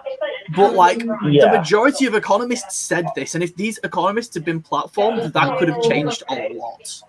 It could have changed a lot. I always think as well. It's one of my big disappointments of Jeremy Corbyn as well, is that he come out and said what he truly thought about the situation, because he was a Eurosceptic. Right. But for very different reasons from, should we say, the Conservative and UKIP politicians. And had he come out and said what he thought, it would have changed the nature of the debate around Europe. And there are a lot. I mean, there are a lot of issues that I think that the EU was potentially also locking us into an awful lot of things, of forcing us in more and more into privatizing more and more of our public services and being run for profit. I mean, the industry I work in, which is now privatized. We were the mail delivery was a state-owned thing in Britain. It was very much the EU that forced that into. No, you've got to open up those markets. The EU were going to do that with our healthcare. Those are like legitimate issues of why we should maybe have thought about leaving the European Union. That were worthy of discussion that never got discussed because of the nature of the debate around it. Right. I personally don't know enough about to have an opinion, so. Well, from an outsider view, but to be honest, neither do most British people.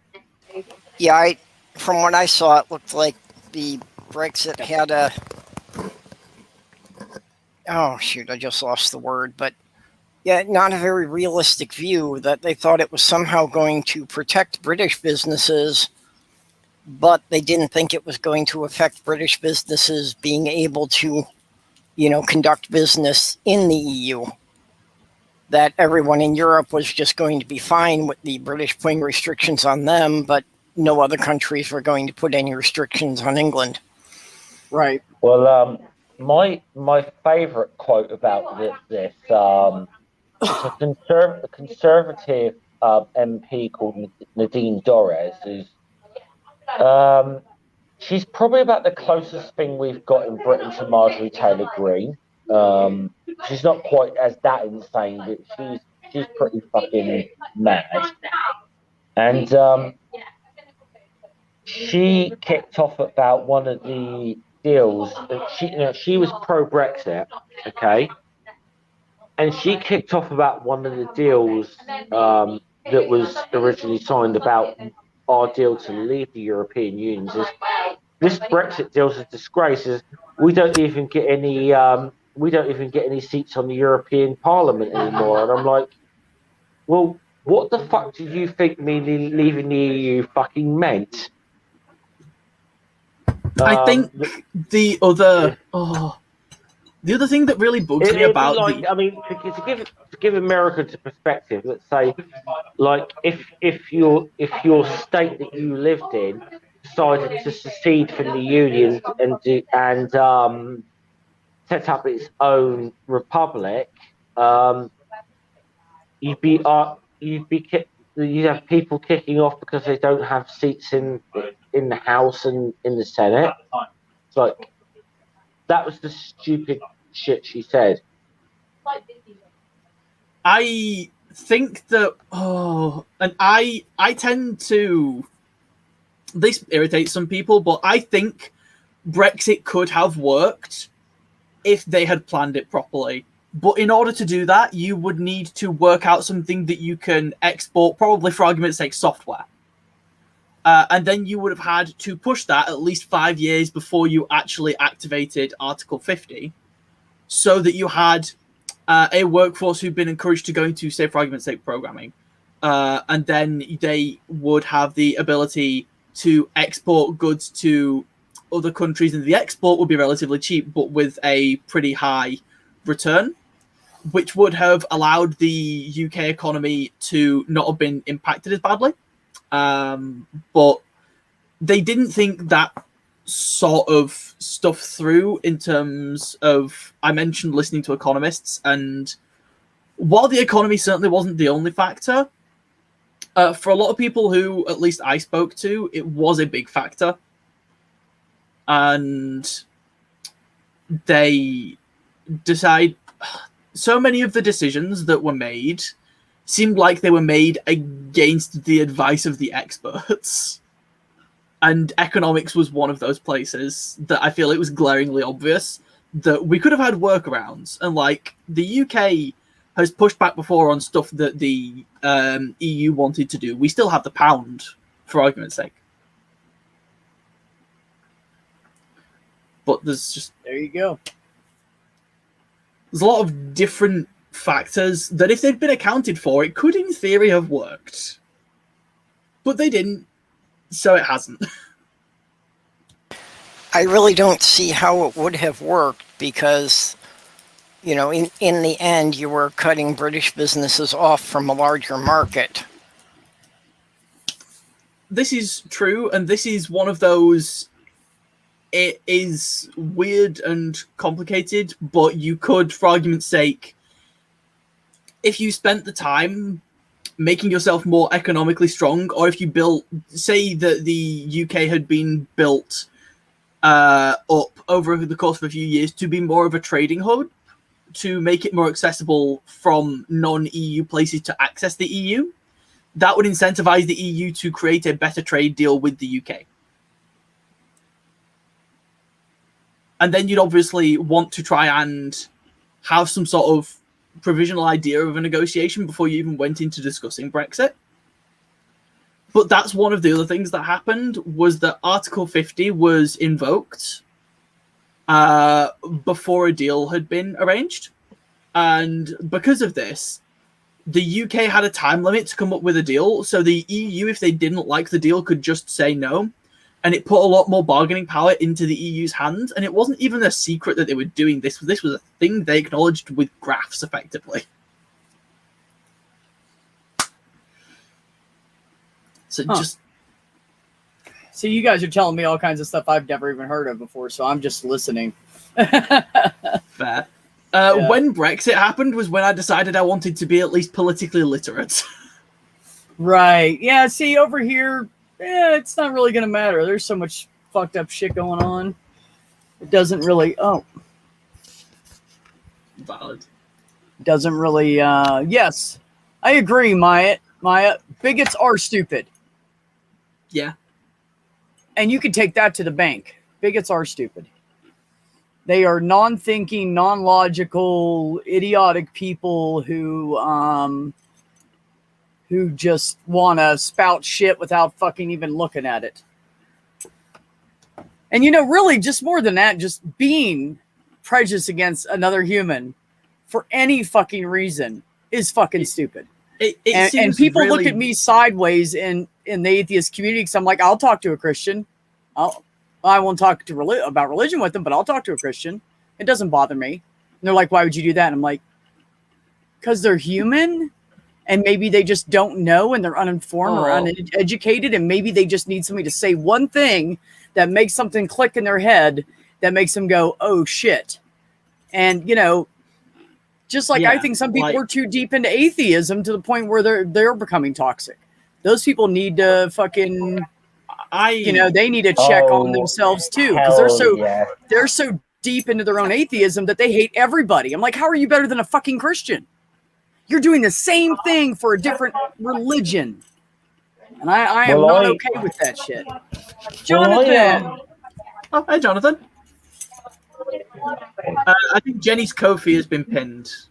Yes, yes, Jonathan, it is pinned up in the top of the chat. If you would also, I'm asking people to shill that out for me, stick it on Twitter or Facebook or wherever the hell in the world you have some social media account.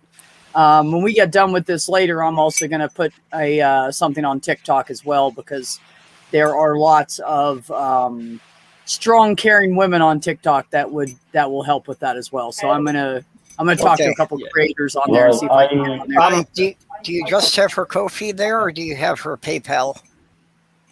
It's the Ko-fi. Okay. Which one's better? Because I don't even have the link. I can't even check it. Well, just send what you can, I guess. I mean, I didn't have much to send. I just sent a small donation, but it all helps.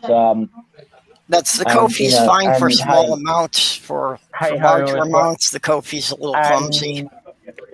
Probably as well. I just say, I was just with Jenny, but hey, if anyone can help stall out at the same time right now, so he's in a bit of a shit situation. So,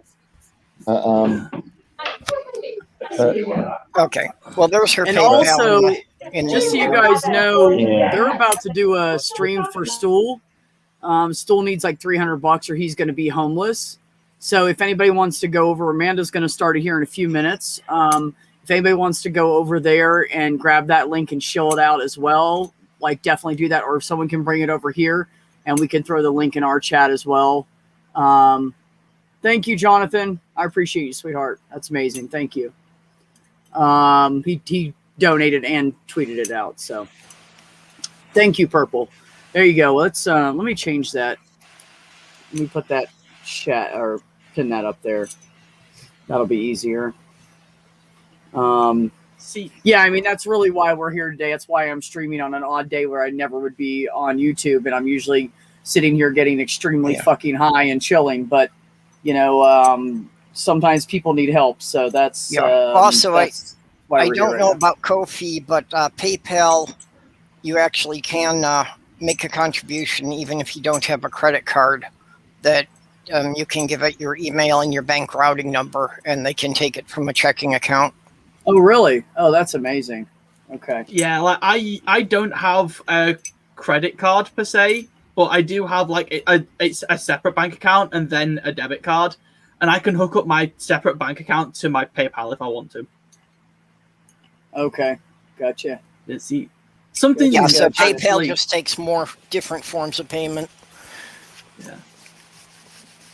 See, something actually you said a minute ago, yes, about... sir. Or, sweetheart, sorry.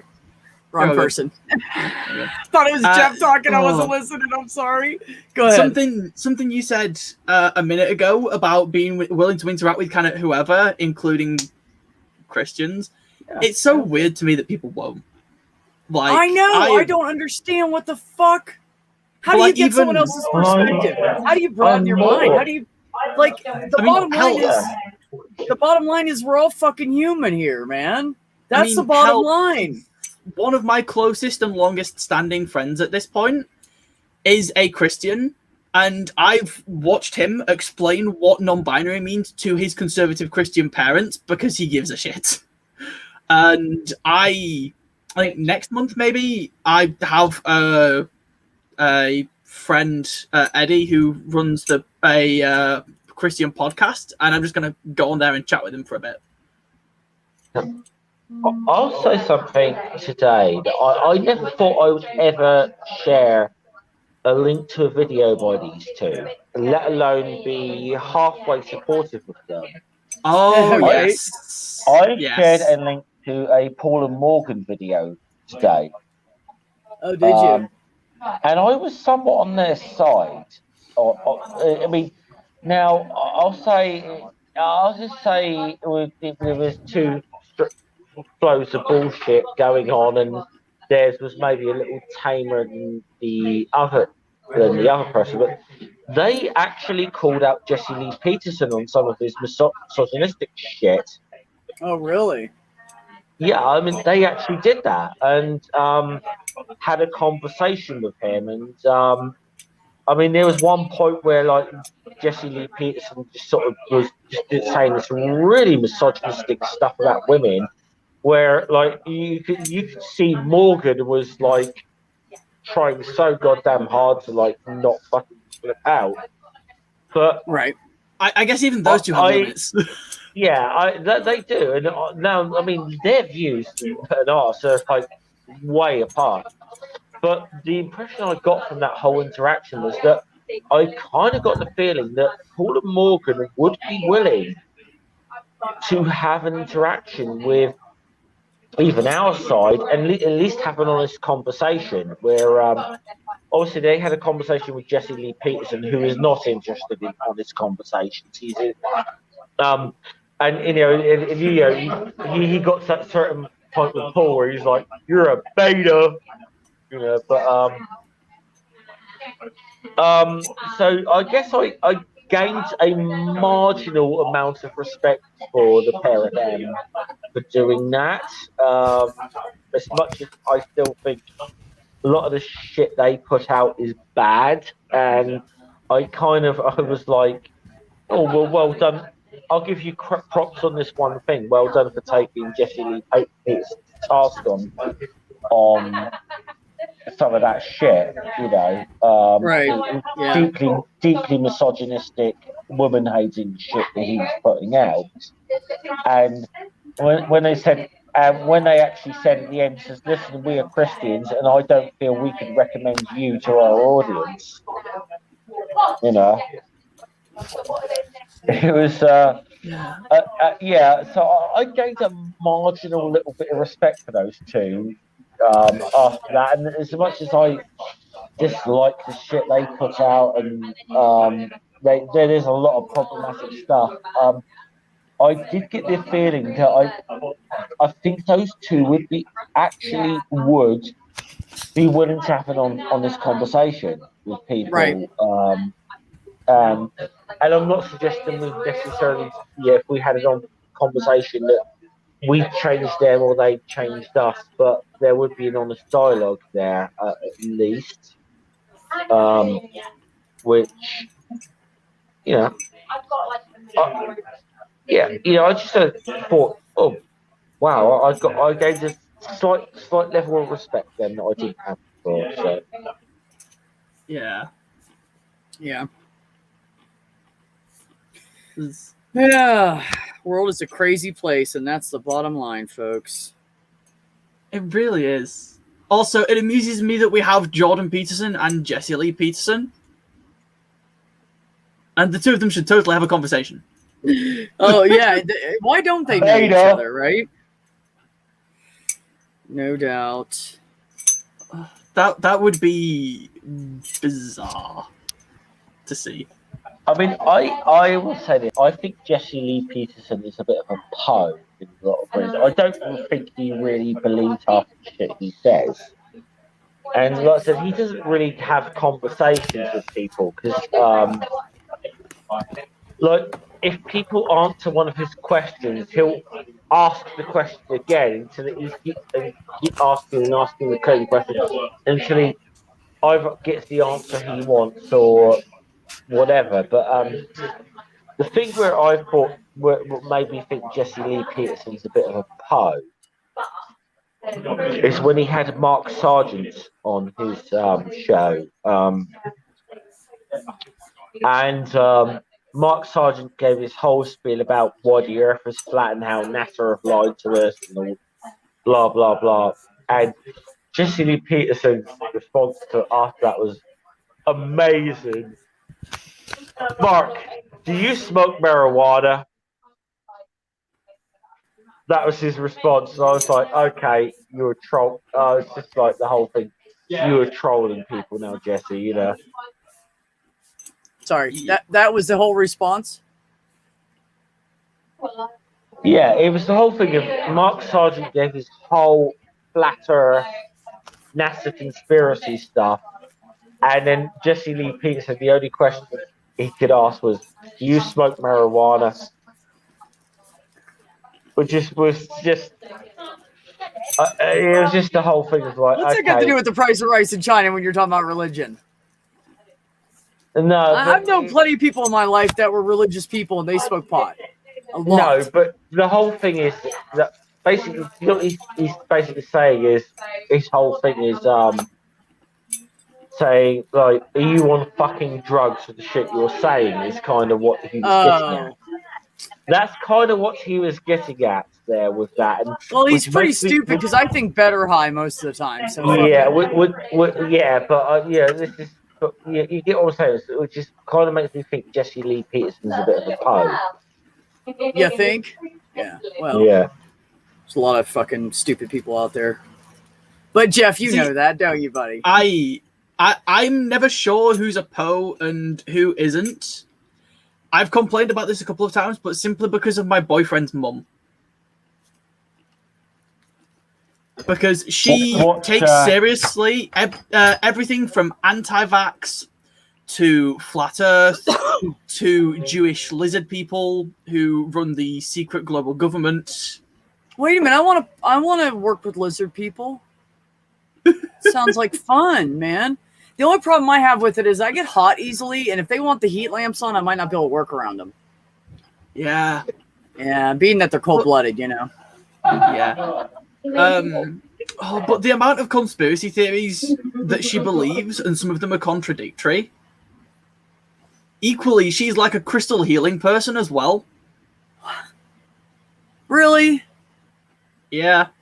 See, I don't know these things because I just don't pay attention to these idiot people. I just refuse to let them into my head and to fuck with my life. So I just... Are you familiar with my time. Teal Swan? You do what? Are you familiar with Teal Swan? I have no idea what Teal Swamp is or who it is. Teal Swan is effectively an Swan. online cult leader. Yes. Oh, okay. And then do you know Spirit Science? Another big. I've heard of that one. Big conspiracy theorist. Oh my god. Big conspiracy theorist YouTuber. Let me try and find it. Don't you give that link to everybody. I don't want people in my chat corrupted by that nonsense. No, I'm just kidding. Everybody in my chat's smart enough to know it's bullshit. Specifically to read you out their subscriber count, 1.15 million. That's what I should do. I've had people tell me that I should do conspiracy theories. My numbers will shoot right up. I could do a decent line of conspiracy theory. What's that, Jeff? People tell me that I should watch some spirit science videos to get some insight into stuff, and I'm like, I've tried to watch a couple, and it's like, oh, God, I'm just tearing my fucking hair My out, advice to like, anyone who wants to watch Spirit Science is to find a friend to watch it with, because you'll need to complain at someone. Either that or find someone else to watch it with you and you can be on Zoom together. Do something. You need some friendship through it. Well, I actually listened to a very good takedown of the entire anti-vax movement earlier today. I listened to that Illuminati's, some of her videos when she did her three-part thing on Andrew Wakefield. And like, why the anti-vaxxers are so dumb, because it's like you look into that. This is the guy that was responsible for the anti-vax movement, essentially, with the whole and the MMR vaccine causes autism, which is never proven. And deep dive into some of the responses that were made by his peers at the time, which were actually very kind considering the shit he was saying. But the whole thing was like he had, and here's the thing, he was involved in a company that he's not an anti-vaxxer. He was involved with a company that was trying to sell 3 separate vaccines for the 3 things that were being, like he was trying to make an argument, say we should have separate vaccines for mumps, measles, and then rubella instead of the MMR vaccine. He had a financial interest, a financial stake in the shit he was pushing. He was trying to market rival vaccines. And the anti-vax movers, anti-vax fuckwits don't seem to understand this shit. The amount of times I've heard, oh, you're autistic, I bet you're vaccinated too. Are you kidding me? People say that shit? 2 or 3 times it's been face to face.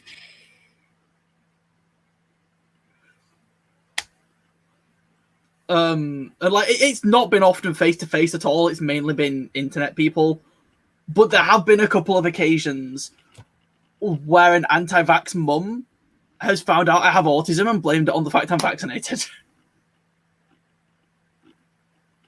It's like Ben just put on Twitter, speaking of which, he said, I wish we could just get to the point. No, he said, will people just stop? Will everybody just stop saying this shit? People are dying. Oh, is that student doctor? He was there down the hall when someone died yesterday from COVID. Yeah, he had his first COVID death yesterday, didn't he? That was not cool. Yeah, my sister. I don't think I can articulate really my hatred of the anti-vax movement. I have such a disdain for these people. But then again, it's more that my disdain is more for the people who are actively out there, that know this shit is bollocks, like Andrew Wakefield, and who promote this shit, rather than people who've been innocently duped by it. But yes, I have a real disdain because there's a lot of people out there who know fucking better that are promoting the anti-vax stuff. Oh no, my favorite is when you hear the doctors and nurses say it. That is my personal big, huge, disgusted, I can't believe this shit. This is stupid and idiotic, and it blows my fucking mind, is people that have degrees in science and they know how these things work and they still deny them. And all I want to know is where they got their fake fucking certificate or MD at, because if they would have read that goddamn shit and learned it, they'd know it's bullshit. I had a rant in about a month or 2 on my channel after there was a big anti-vax protest kind of thing in London. There's this woman called Kate Shemirani. She was a nurse who was struck off because of some of the bullshit she was and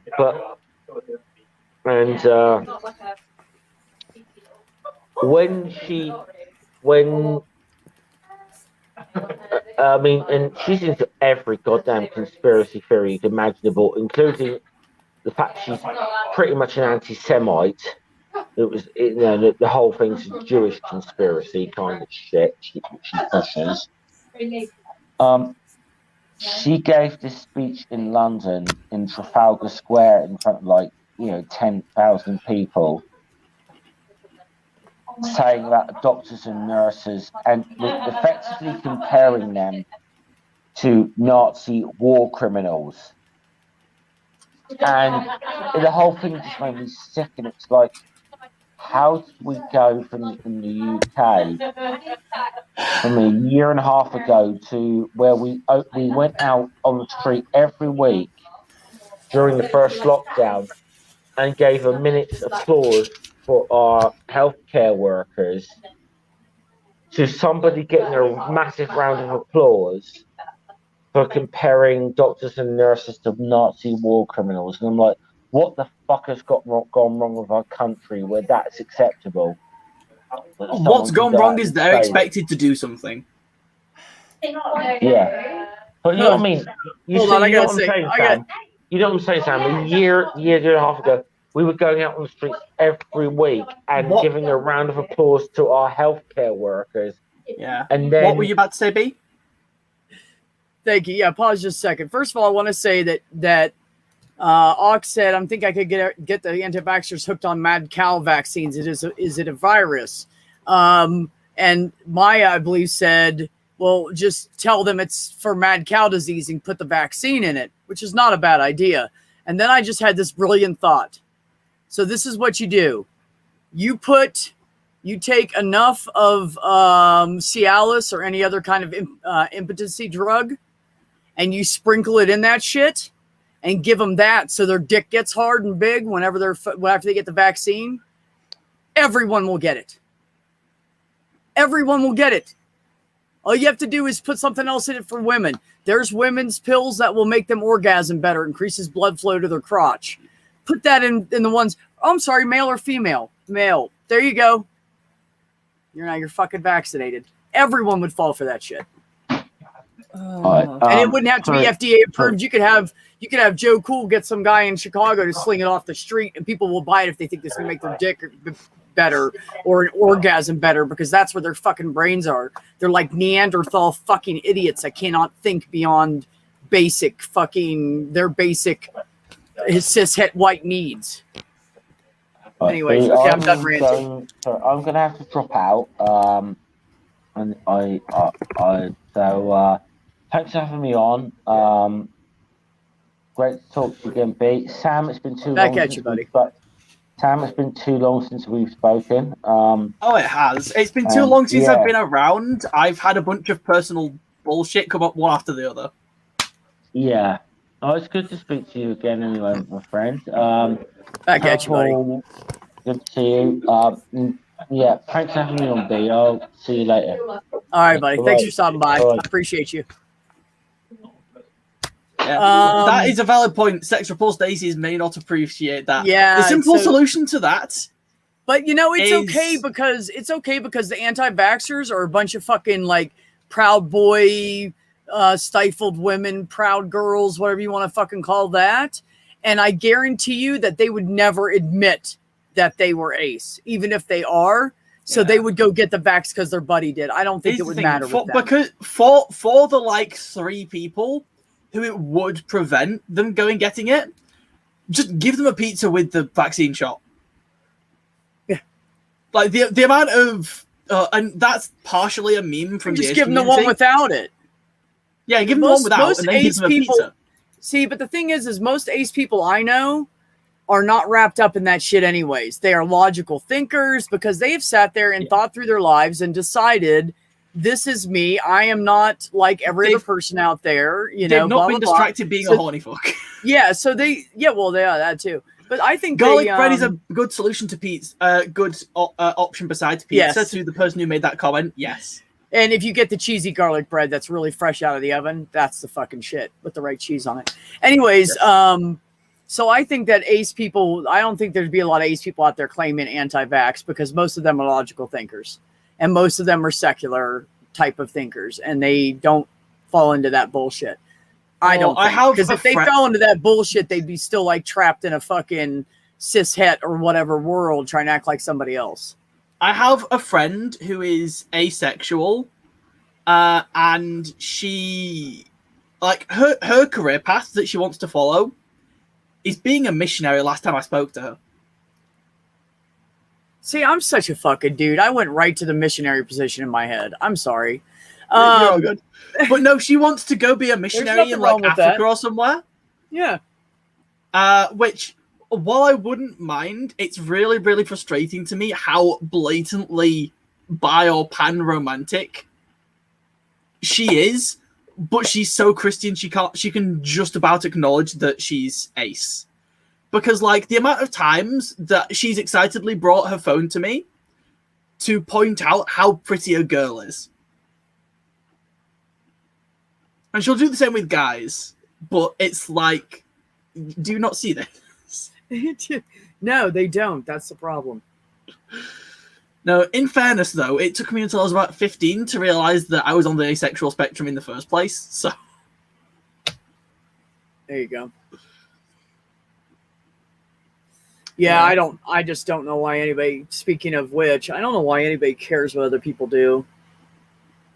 I don't care that there's like, okay, so for instance, when I was a truck driver, I came across a lot of men who considered themselves straight, but yet they would come up to me and say, yeah, there's nothing like when you're over the road and you need to get some, you get a gay guy to suck your dick. That's the best head you'll ever have.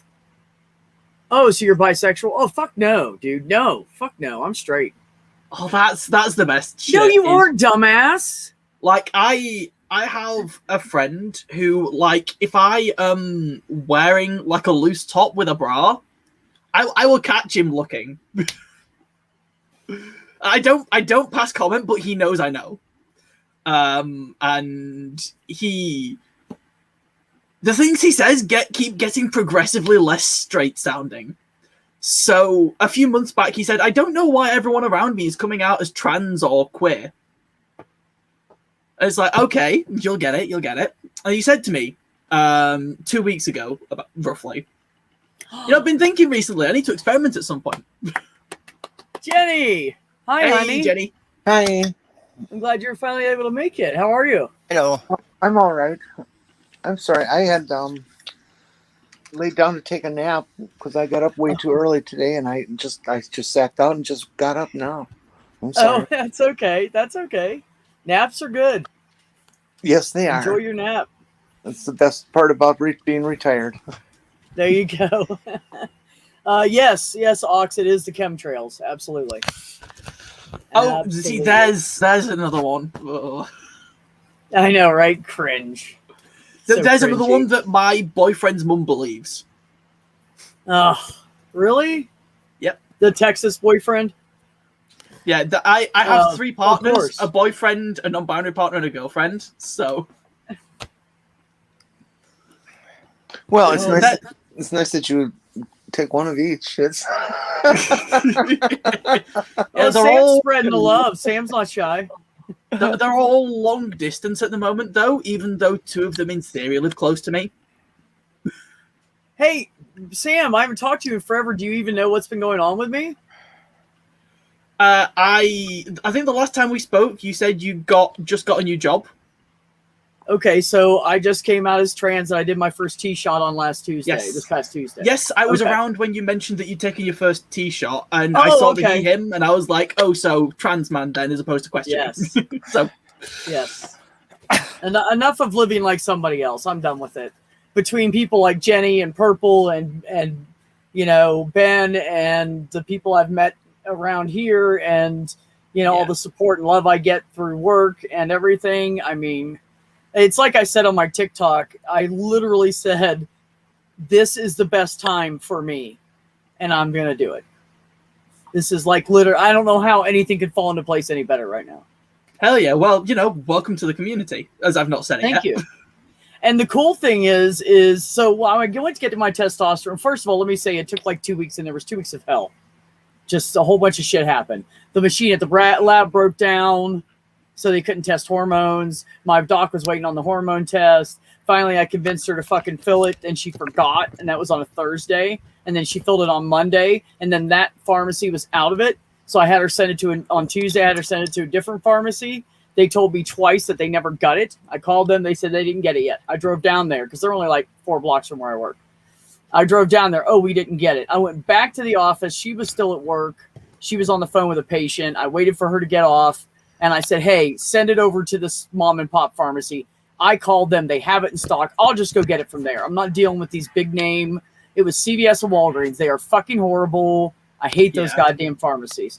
So I went over to a little small town pharmacy. The girl was really cool about it. She said, we don't carry this size of vials. We carry this. We need it rewritten. And I said, would you take a verbal from the doctor's office? And she said, absolutely. I said, okay, let me go back to work and call you because I work for my doctor. And she started laughing. And she said, really? I said, yeah, I work right up there at the name, blah, blah, blah, the name of the place I work at. And she was like, oh, that's amazing. I said, would you take a verbal though? I said, because I can call my doctor right now. I have her phone number. Like, you know, she's my boss. Yeah. And so, so she walked over and talked to the manager because she was a pharmacy tech and came back and said, yes. So I dialed her number and held up my phone and it said, Dr. Deb. And I was like, hey. And she was like, what's up? And I said, can you give a verbal for this real quick? They don't have those size of vials. She said, absolutely. I handed the phone to the lady and I waited like 15 minutes and I had my fucking testosterone. But there was a lot of hell that went into it. Like it was an emotional roller coaster. I was getting very frustrated because I see everybody's stuff come in. Because I do the electronic faxes. So I saw everybody else's hormones come in. I'm like, where the fuck's mine? God damn it. I was like truly upset about it. And my doctor, just as wonderful and amazing as she is, she is cishet, living in a cishet world. She doesn't have any trans or gay friends. I think she might have a couple, like one or two gay friends, but she's not really like full-time in their lives. She's busy with her own, you know, kids and grandkids and her life and everything that's going on and her work. So she is just absolutely, she said to me, and I almost lost my shit. She said to me, I don't understand what you think this is going to do for you. And I sighed and my shoulders dropped and I said, I know. And I literally just like looked at her and I threw up my mask in the air and walked underneath it and walked out the room as I said, I know. Like I give up.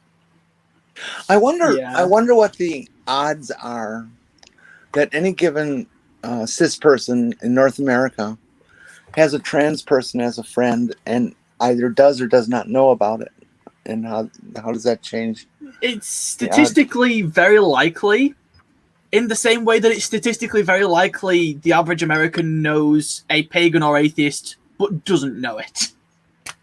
You know, there are lots of now I will grant you, there are a lot of trans people that have too many facial and body aspects of the other sex that they don't identify as, or the other gender they don't identify as, that makes them look more obvious. Like that is absolutely passing is really difficult. It happens all the time. But you know, I have found these four guys on YouTube. One of them you guys know. What is his name? Let me think about it for a second. So one of them you guys know, and these guys, you would never know to look at them. They are just the fucking like manliest looking dudes that you will ever see in your fucking life. The amount of gender critical people will find out there because they promote trans stuff on their TikTok, and people are like, "Oh, you're just a girl," and like the dude's standing there with like a hairy chest. He's had the surgeries done or whatever. He's bulky as fuck. He's got like this full beard, this thick neck. He works out all the time, and he's like, "What?" It's like, how do you think? It's like Jamie from Jammy Dodger. He like full like he's got facial hair and shit. He's really obviously a man. But gender criticals, and see the fact that gender criticals want people like that in bathrooms with them, but don't want people like me or Jenny in bathrooms with them. Right. Oh yeah, no, absolutely. And that's the thing. That's who was saying that? I don't remember. A couple weeks ago, somebody said, well, what if you say, okay, whatever gender you were born as is the bathroom you should go into. And now you have this like big, muscly, hairy fucking dude walk into the bathroom. Do you want that person in there with your kids? With you know, you're worried about it. Do you want them in there with all the women? Do you want to not only create a problem with that stigma, but also put them and the people in the bathroom in an awkward situation when they could just walk into the guy's room and nobody would say a fucking word? Yeah, but they want to make that illegal for reasons. Ox may ask a question: is the tea that you take, is it natural or man-made? The drug is a synthetic androgen and anabolic steroid, hence is an agonist of the androgen receptor, the biological target of androgens like testosterone and dihydrotestosterone. I take depo testosterone, but it's man-made and synthetic. Does your tea get termed bioidentical? No, I did not do that. Okay. That's a whole another expensive ball of wax I can't afford. Actually, I got really lucky. Oh, this is where I was going with it.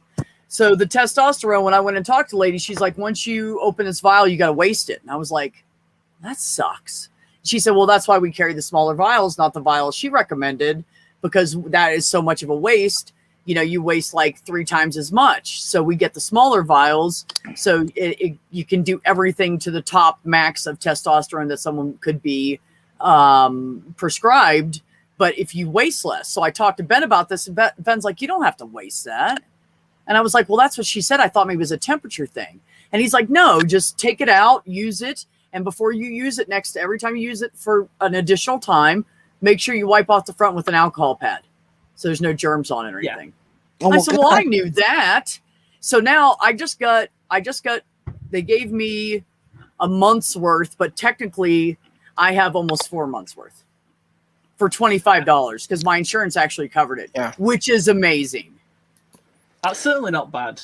The pharmacy is probably concerned about liability issues because they don't trust people to be able to take the right precautions and not contaminate it. Exactly. I get these vials that I shoot up with, oh God, what, 8 or 9 times before they're empty. Really? How big are the vials? How much is in it? Oh, they're small, but I'm on a very small dose. I don't need doses like you guys. Yeah, well, you're just like doing a maintenance dose, right? Right. Yeah. Well, I would have wondered about that too, just because, my fiance's the diabetes insulin, comes like 10 doses per vial. So you have to keep it in the fridge because it's temperature sensitive, but, you're basically using the same vial for a week. Yeah. So, I wouldn't doubt that a bit, Maya. Number one. Number two, I want to say, put up what Caretaker said. Caretaker said, bathrooms should be separated for shits and piss. I don't see anything wrong with that. I don't see anything wrong with that a bit. I mean, I don't see why they shouldn't just all be like unisex. See, the thing is if you took the space that those big bathrooms take up, you could make like 8, like in, let's say Home Depot or Lowe's, for instance, they have those Walmart, they have those big bathrooms. You could put in each one of those probably like 6 or 8 single fucking stalls with full doors and just label them all unisex.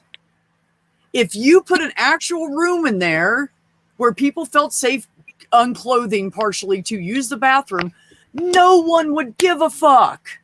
If they were all their own rooms, make them all fucking unisex. You could have like what, at least 8 or 10 bathrooms, all unisex, all single hole for that price. What the fuck is the point in saving a few bucks by putting up just build some goddamn walls and spend the extra $6,000 or $7,000? That's the only reason it's like that. It's cheaper for them. Yeah. So to answer a question that Ox had about does it have a good history? So to take testosterone, for example, synthetic testosterone is generally considered fairly good. There are definitely side effects and stuff. The biggest things being it can cause cardiovascular problems, and it can cause things that are honestly just part of male puberty, like acne. And so there are some risk factors to it, but as far as I've been able to find when I've done research, synthetic versus non-synthetic testosterone, there isn't really much of a difference in performance, and synthetic testosterone is likely to be cleaner. Oh yeah, it's absolutely likely to be cleaner. Yeah. So the history of synthetic testosterone is actually fairly good as like its own chemical compound we use for medical stuff. Yeah. So here's some of the side effects that are possible. A numbness or tingly feeling, increased blood pressure, headache, anxiety, or depressed mood, increased or decreased interest in sex. And this is for what the testosterone I'm specifically taking. It can decrease it with men, actually, but with women, it normally increases their sex usually drive. does, but there are weird cases where it won't. Yeah. Oh, yeah, of course. In males, it can cause breast swelling. And there is acne for both sexes, male pattern baldness, and increased facial or body hair growth. And it can mess with your liver. So that's one of the reasons they do labs so often, is they keep track of all that shit. But I don't have any health issues to stop me from taking it. Then there's that attitude thing and penchant to mansplain. Yes. I've started doing that, Jenny. I'm practicing on you to later. I just haven't told you yet. So now, Jenny, when you put on a bra, I'm going to tell you a better way to do it. You're welcome. Yeah, no, Ox, this is, I'm taking something that is so widely used by men and women alike. It's very common. Almost every single, it's not like it's something weird or, like every drugstore carries this stuff. Even the ones that don't compound carry vials of testosterone. I mean, specifically the kind I'm on. It's the most common. The riskiest thing about transition is the social aspects. Peach fuzz, Ox, I'm going to grow a beard, motherfucker. Oh, that'll be a sight. You haven't seen my pictures. Hold on. Go ahead. Keep talking, Sam. Let me find my pictures. But like the most dangerous bit about transition is the social aspect, because of harassment and also rates of death and stuff due to social fighters. Oh, okay then. I showed one of these pictures to my boss, and she was like, this is the same one that said to me, I don't understand what you think it's going to do for you. I'll bring you back in just a second, Jenny. So I showed her this one, and because I said to her, I look better as a guy anyway. She goes, how do you know that? And I said, because there's filters on phones. So she said, she was like, really? And I said, hold on. And I brought this picture up. I showed it to her, and this is what she said. Oh, fuck. And I was like, what? She goes, you do look better. You do look better as a guy. You look amazing with the beard. Like, she was like staring at my phone and like took it out of my hand, was staring at it and looking at me. And I said, because I'm supposed to be one. And she was like, damn. Like, she was like checking me out. And I was like, fuck yeah. Excellent. Fuck yeah, bitches. That's right. Y'all gonna be checking me out soon.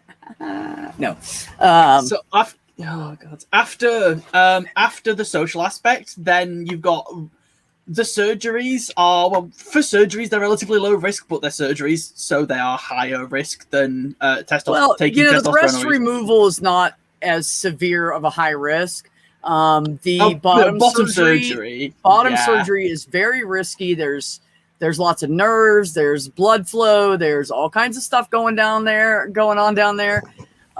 So for me, no, Ox, she is extremely straight and 63 years old.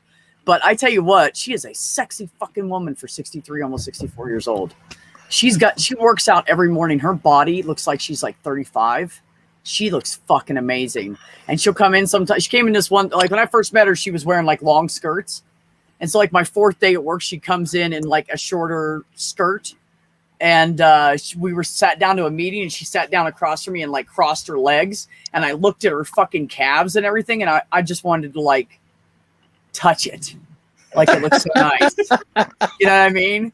Like she is like cis het lady, but she's fucking sexy. You need to I've never been turned on by anybody over around my age before in my life. But that woman, I was like, God damn. She's like, oh, I'm getting chubby. Look at this little belly I have from where she had lost some weight.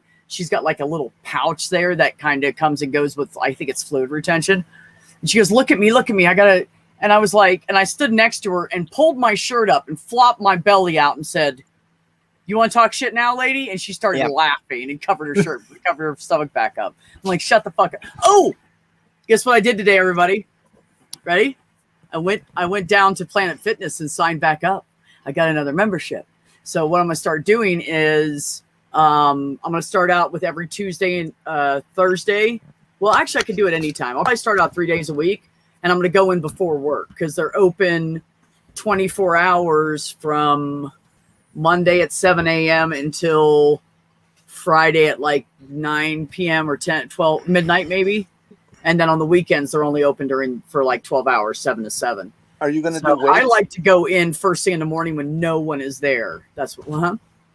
Are you going to do weights? Oh yeah, I mostly do. Well, I do the machines that the lifters always use. Mm-hmm. I go over and use those, and I do like a circuit around it, and I'll go around it like 3 or 4 So your times. interest is to bulk up. Well, not just that, but I do everything on it. Like I do chest pulls, which I also will do behind my head. I'll do curls like this. I do like this and the opposite way, pulling from behind me. And I do like these and extend it all the way out. And I put it not too heavy, not where I'm straining to do it, but I put it a little bit lower than that. And I'll do like 15 or 20 reps each time. So then I go around that machine 3 times. Oh, there's also a rower on the same machine. But the things on the side are adjustable. You can either do curls with it, or you can stand out and there's like a long rope you can put on it, and you can like, do these, like do butterflies and stuff. There's all kinds of stuff you can do on those machines. Okay, I got a question for you. Okay. If you're doing the exercise, I don't know about the machines. I know nothing about machines. Okay. But if you're doing it like laying on your back on a bench, and you're doing, I don't know the official name of it, but where you just got a couple of weights, and one in each hand, and you're just lifting them straight up, straight down. How many pounds do you do that with? Talking about curling? No. Oh, you're talking about bench pressing. Okay, sure. Yeah, that's called a bench press. When you lay down and push straight up, it's called a bench press. Okay. I have not done a bench press in a long time. I have no idea. But I know I can pick up some hefty women. So I don't know. I don't know where I'm at. I have no idea. I'll know soon, but I don't know right now. In rehab, we do weights, and I have found that I can't do more than 15 pounds each. What kind of weights are they? They're just dead weights, Dead weights. See, but dead weights are harder to use, Jenny. They really are, because you don't have the smoothness of like the cables and everything. I don't like to use free weights, because free weights, if you're not careful and you start getting tired, you can hurt yourself. You can yank a muscle really fucking bad with free weights. They're 15 pounds. So I like using anything that's cable. Free weights. Yeah, but it's different. It's different when you're 15 pounds of weight on the bar. Yeah. Do you know the bar weighs 15 pounds? Yeah. Yeah, I do. You didn't have any weights on the bar? Mm-hmm. Oh, okay. That's different. No. I use the bar for everything. You were lifting 30 pounds. No, they're 2 separate independent weights. Dumbbells, is that what they call them? Yeah. Oh, you're talking about the dumbbells. Well, you can still add on 2 or 3 pounds for the bars on them. Well, they're each one is rated at 15, and that's. I'm going to say 18. I'm going to say you were lifting 18 That's the max pounds. I can do, and a curl, I can't do more than 10. Okay, so I found one of the machines online. I'm going to show you what it looks like for anybody that can see it. So here's the machine. This is the side where you do the. Here, let me put myself in. Yeah, I've seen pictures of those before. And let me put myself in solo so you guys can see this better.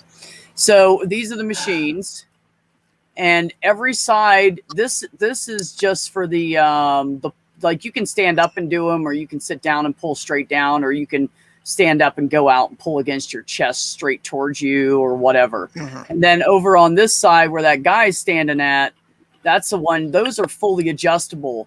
The ones on the side where I do curls at, you can actually unlock that pulley and put it anywhere you want, up to 7 feet high. Was where the top of those things stop at. So I just set up the machine the way I want and how many pounds I want per thing. Now I usually do, for the pull down to chest and pull down behind my neck, I usually do about 70 pounds on those. And I do, like I said, 15 to 20 reps, depending on how I feel that day. But I always do at least 15. And then the curls I do at around 50 or 55. The ones that are like this, where you have to pull above your head and pull straight out, that is harder than it looks. I usually do that around 25 pounds. And then the rowing and stuff, everything else is around, anything else that I'm using, that I'm pulling towards me with upper bot, with, whatever, that I usually do around 75 pounds. I also do curls standing up. I'm not good with doing crunches because I have damaged my tailbone before and it kind of sticks out when I lay on the ground. So I can't lay and do any kind of workouts. It's just really hard on my ass. But can you weigh it? Yeah. So what I do is I put a bunch of weight on one of the machines, the same machine I pull out this way with, and it's got 2 ropes on it. I wrap the ropes around my shoulders like this, and I do crunches this way, and then I'm getting the pull back up too. I'm resisting. So both ways I go on all of those machines I'm getting muscle in both directions. And that's why I like those machines versus just using lightweight weights, because they're on a pulley system, so that weight is constant. It's constant, so it's less likely for you to be injured. Did you tell me that once you were on T at a different time in your life? No, I've never been on T before. Okay. Yeah. That must be somebody else. Another potential risk with the free weights over the pulley system is with the pulleys, you can't have it tip sideways on you.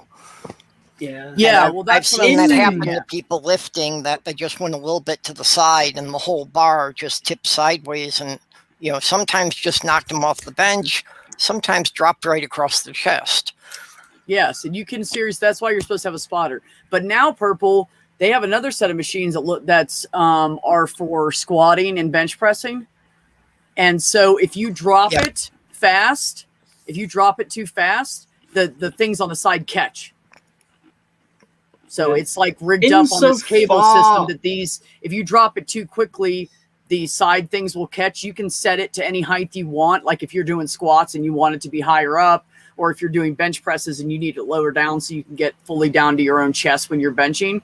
So what you do is you get that bar, leave the weights off it, you get that bar, put it where you want, have your buddy go over and set the safety clips on it, and then you can bench by yourself all you want. You can even set them yourself if you know where you're doing it at.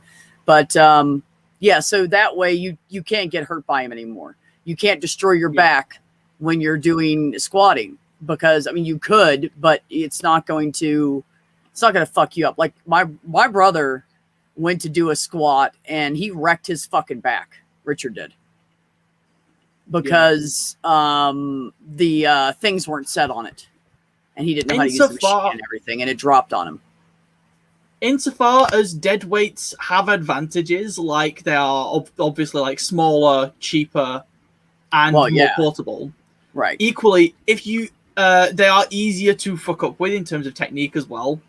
Like if you have technique, you can theoretically get more out of deadlifting. Yeah. But using gym machines and stuff is significantly safer.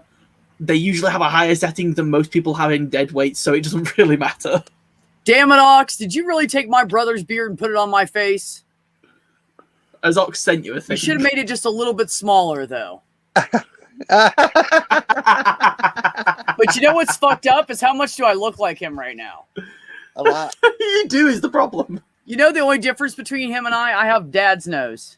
He's got mom's nose. His nose is like pops up like that Italian nose, where mine doesn't. Mine's more straight. I have my father's nose and he has our mother's nose. That's what really, if he had my nose or I had his, we would look identical with facial hair. That's really what sets us apart. That's fucking hilarious. I'm keeping this fucking Well, thing right I here. was Hold on. asking about the weights that you were doing and the amounts, because I'm looking for a comparator, to be honest. Before I started transition, I didn't do any like strength testing or anything like that to have a base mark for myself at that time. Oh, But okay. I know that earlier in my life pre-transition, when I was a stupid kid and trying to be a guy, that I could lay on my back and do a bench press of 150 pounds without really Yeah. even thinking about it. Right. And it's shocking to me now that my limit is 30 pounds, you know, if you're going to measure both together.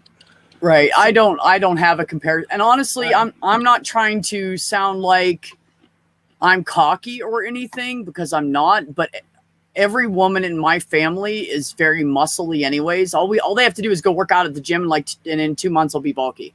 Like, that's how I'm very spoiled like that.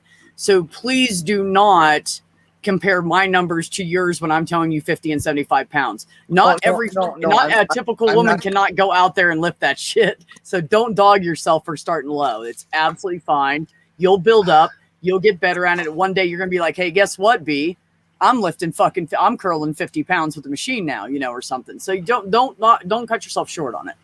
Oh no, I have no intention of trying to go up higher.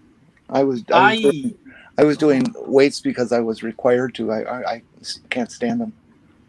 No. I intend eventually to do some sort of gym-like activity. Right.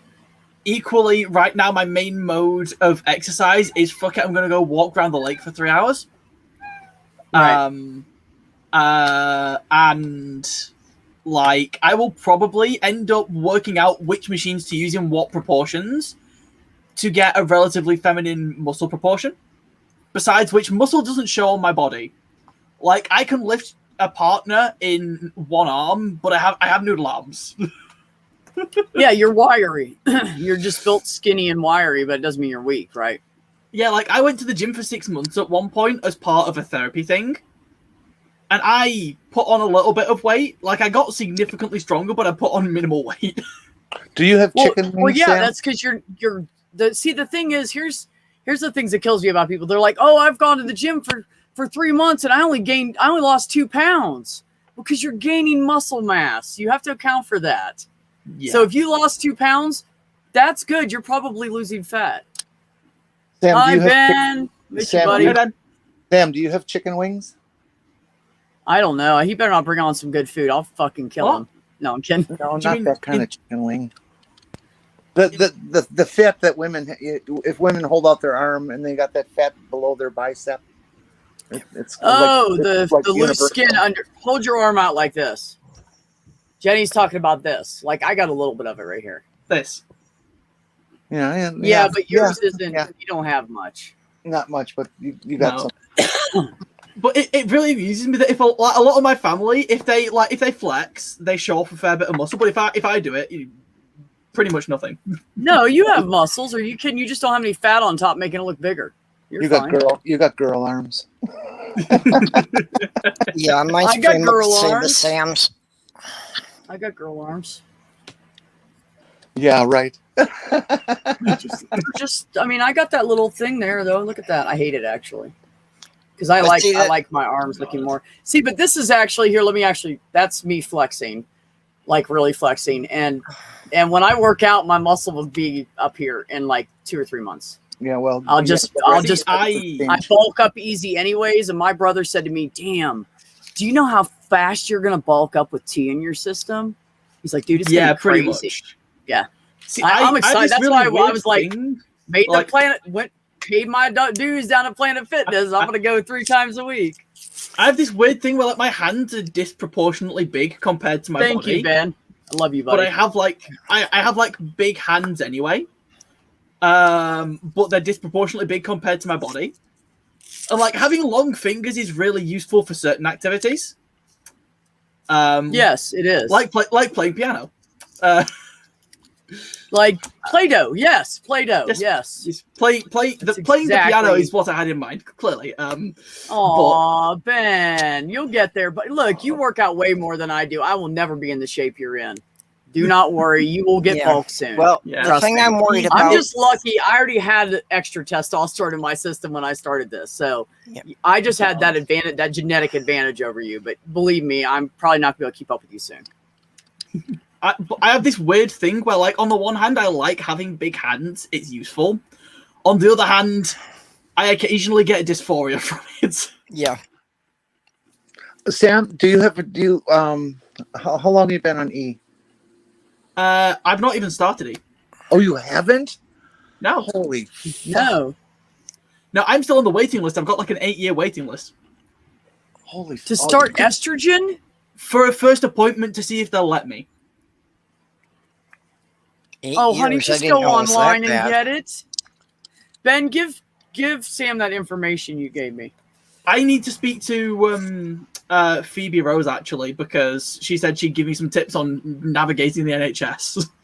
Phoebe, Well, see, there I don't know how it is over there, but over here there are companies that are medical providers. They are licensed in all the states they distribute medicine I'm gonna in. end They up going do private, honestly. They do televisits online, and like the plan that Ben has, it's $100 a month for all the testosterone and all the visits and everything. You don't have to pay anything out of pocket for it, except for that 100. That 100 covers everything. I will. So yeah, actually, I need to DM. Oh, really, Ben? Oh, that sucks. I need to DM Phoebe because I'm almost certain I'm going to end up going private once I've actually got a job, because that's what I'm doing at the moment, looking for one. Yeah.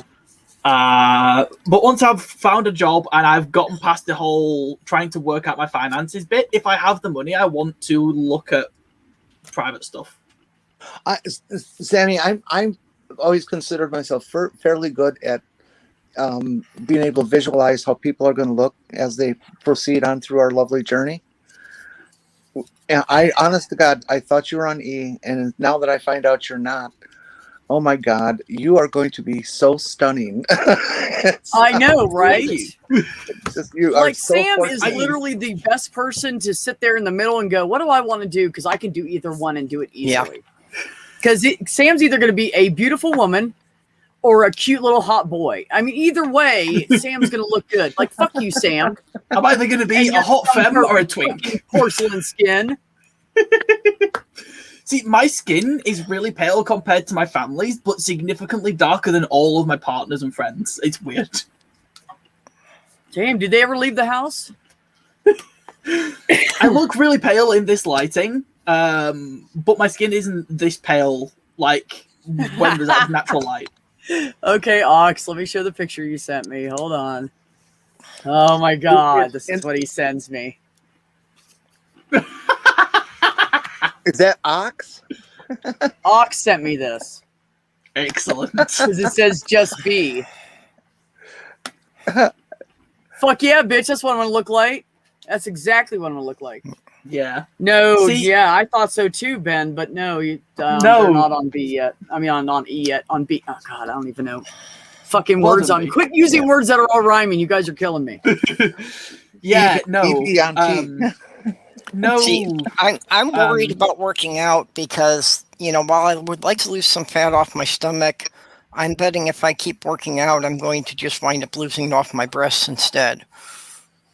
Well, no, actually, that's not true, Purple. There are certain exercises you want to avoid.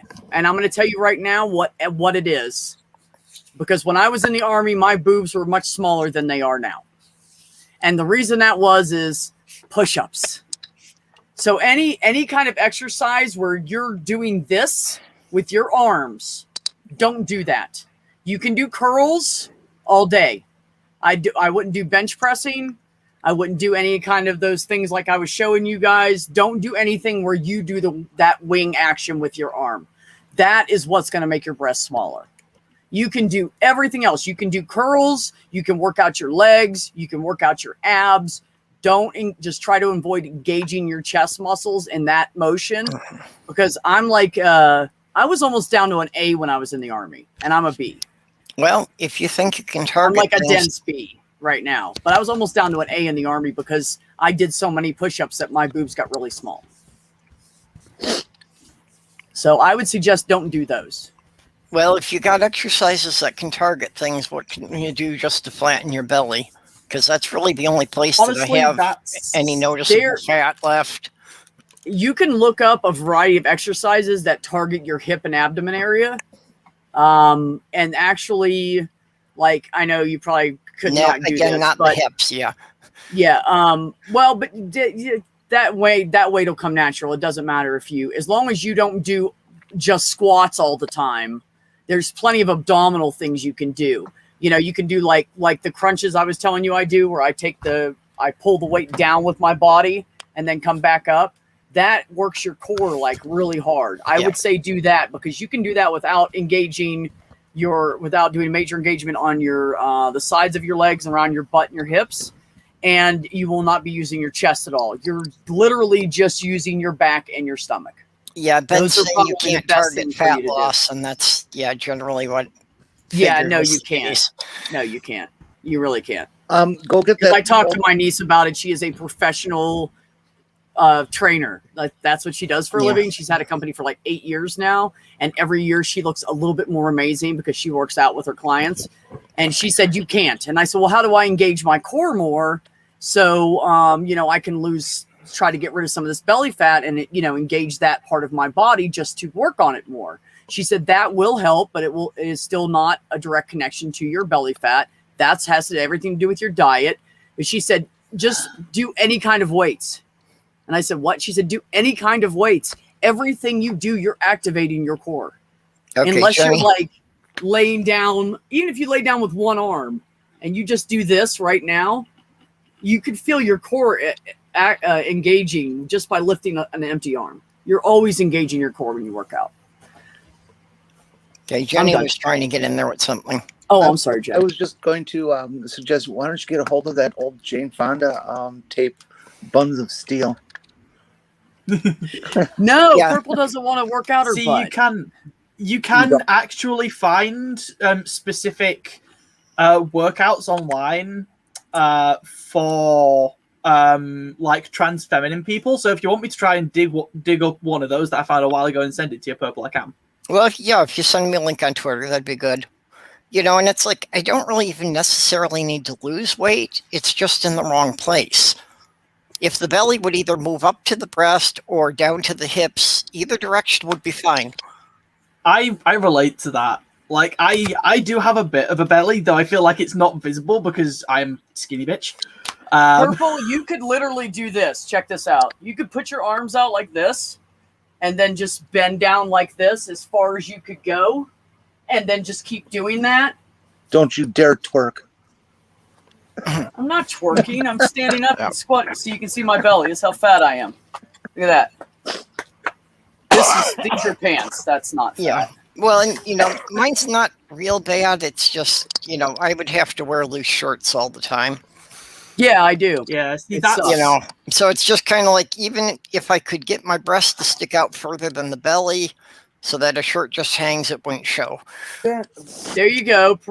yeah. You gotta give Fat yourself, distribution is a result of long-term estrogen. It will come with time. you gotta give it a chance, man. Yeah, Yeah, it ain't gonna happen in the check in a year. Yeah. Take a picture of yourself now and check in a year. Yeah. You'll see a huge difference. No, but Ben, I know look that. if I have my figures wrong here, but if memory serves, fat redistribution starts to kick in about 3 months and is typically like noticeable at 6 months. Yeah. I know that. I'm just, like, since I know it's going to be happening, if there's something that I can be doing, while it's gearing up to, kind of target it better. It takes a lifetime, though, for the fat distribution to happen completely. The longer you have, it has been since you transition, the better and better you look. Okay, and I can't get people to believe that, but I've watched people now for 40 years transitioning, and the longer they go after transition, the more and more different they look each year. Yeah, absolutely. Okay, I mean, if I showed you my picture of me in high school versus now, it would fucking blow you away. Oh, I'm sure. I want to see that, by the way. At any time you've been point in time in your life, you decide to share that. Well, it's a fundraiser. I guess I have to. I said, Ox, are you turning bi on me? And he said, well, I do like a nice butt. Jenny, where'd she go? She's not in here. Don't know. So, student Dr. Ben said, Purple, you can do a general exercises to cut down on some of the fat mass, and then as E continues, the remainder of the fat redistributes. Thank you, Ben, for all of this, by the way. Appreciate you. See, that's why E is going to be interesting for me, is that, like, I want the fat redistribution.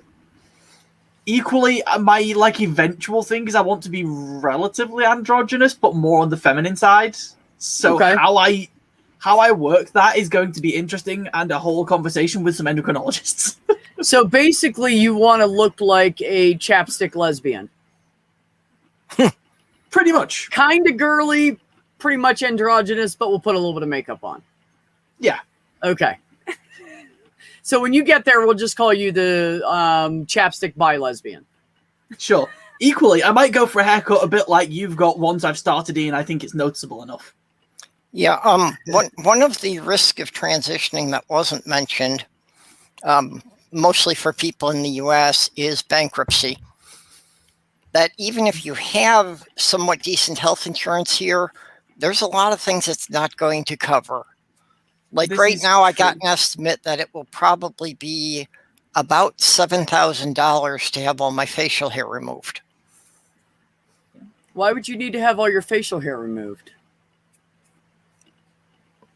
Because trying to be a woman when I'm growing a beard doesn't work very well. But that's going to change, Perp. Just like your hair growth is going to significantly die off, just as mine is going to get thicker and thicker.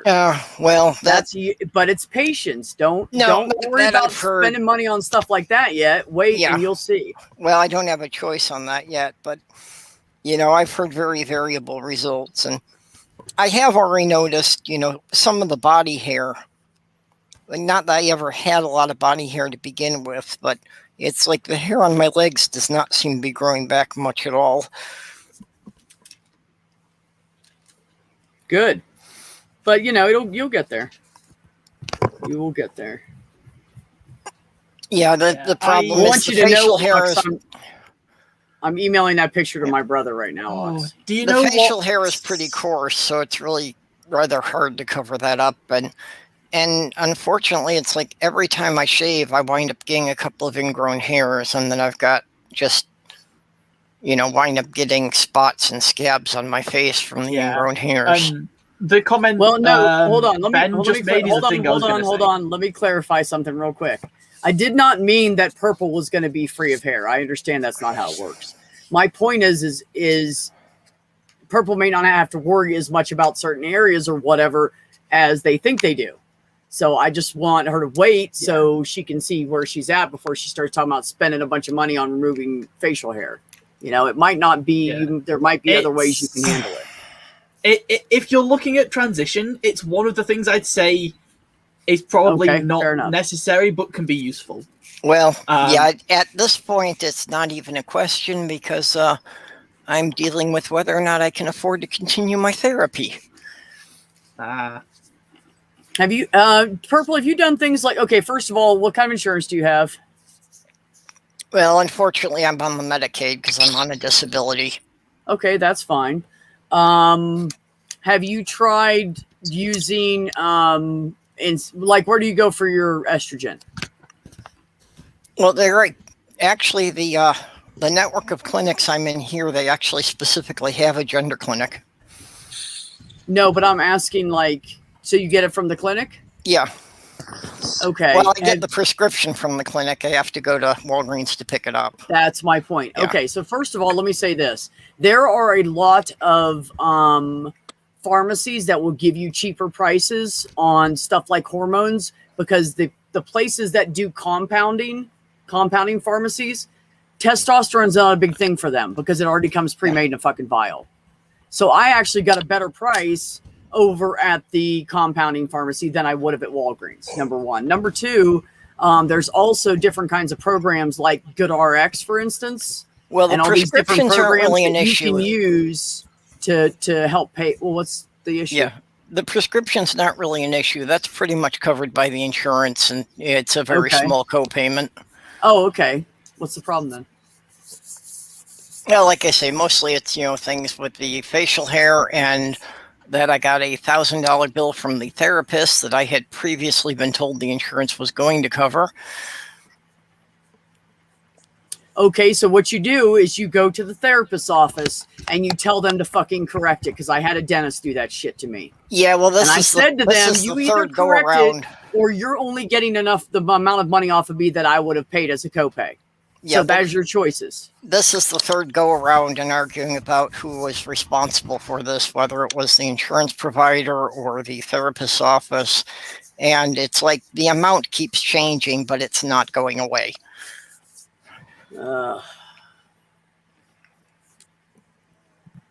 Fuck.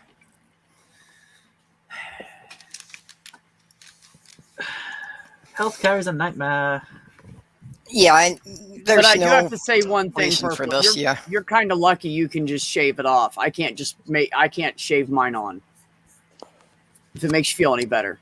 I'm dying to have facial hair. Do we need to get? I so bad want to have it, and you could get like 500 pairs of false eyelashes and glue them to your chin.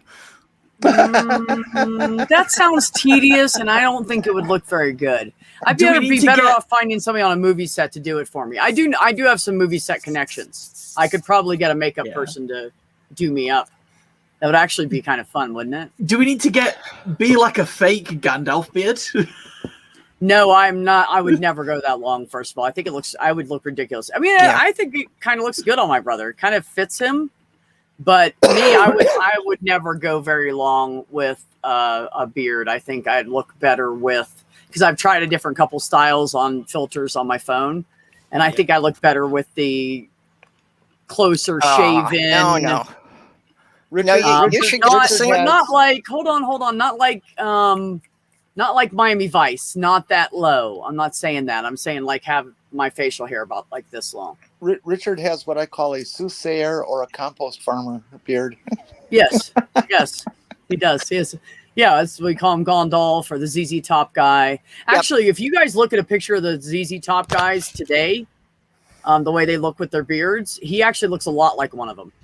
Well, that's why I was going to say that you should get the same beard as Richard, and then people would just think you're the surviving members of ZZ Top. Too bad neither one of us can play music, huh? Because we can both sing, but neither one of us can play any music. Hey, B, I sent you a picture.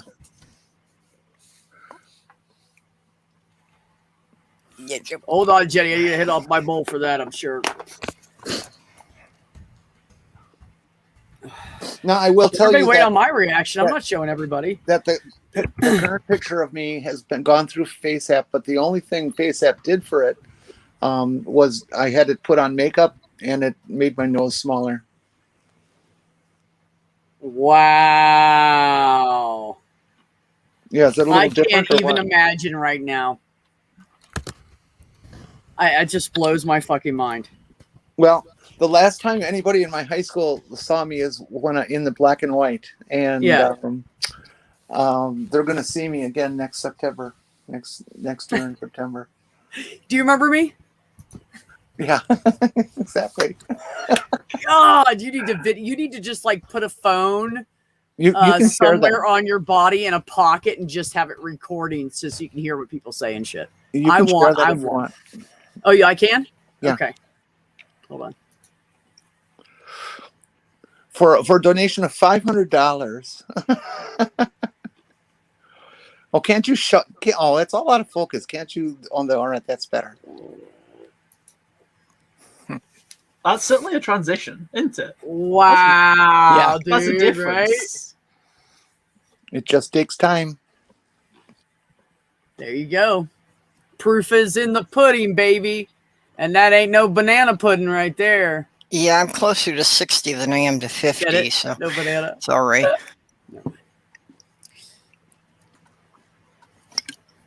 Carefully shave Richard's beard off and make a false beard for yourself. First of all, that would be really fucked up to do that to him. It's very important. I should also be fair. I dye my hair.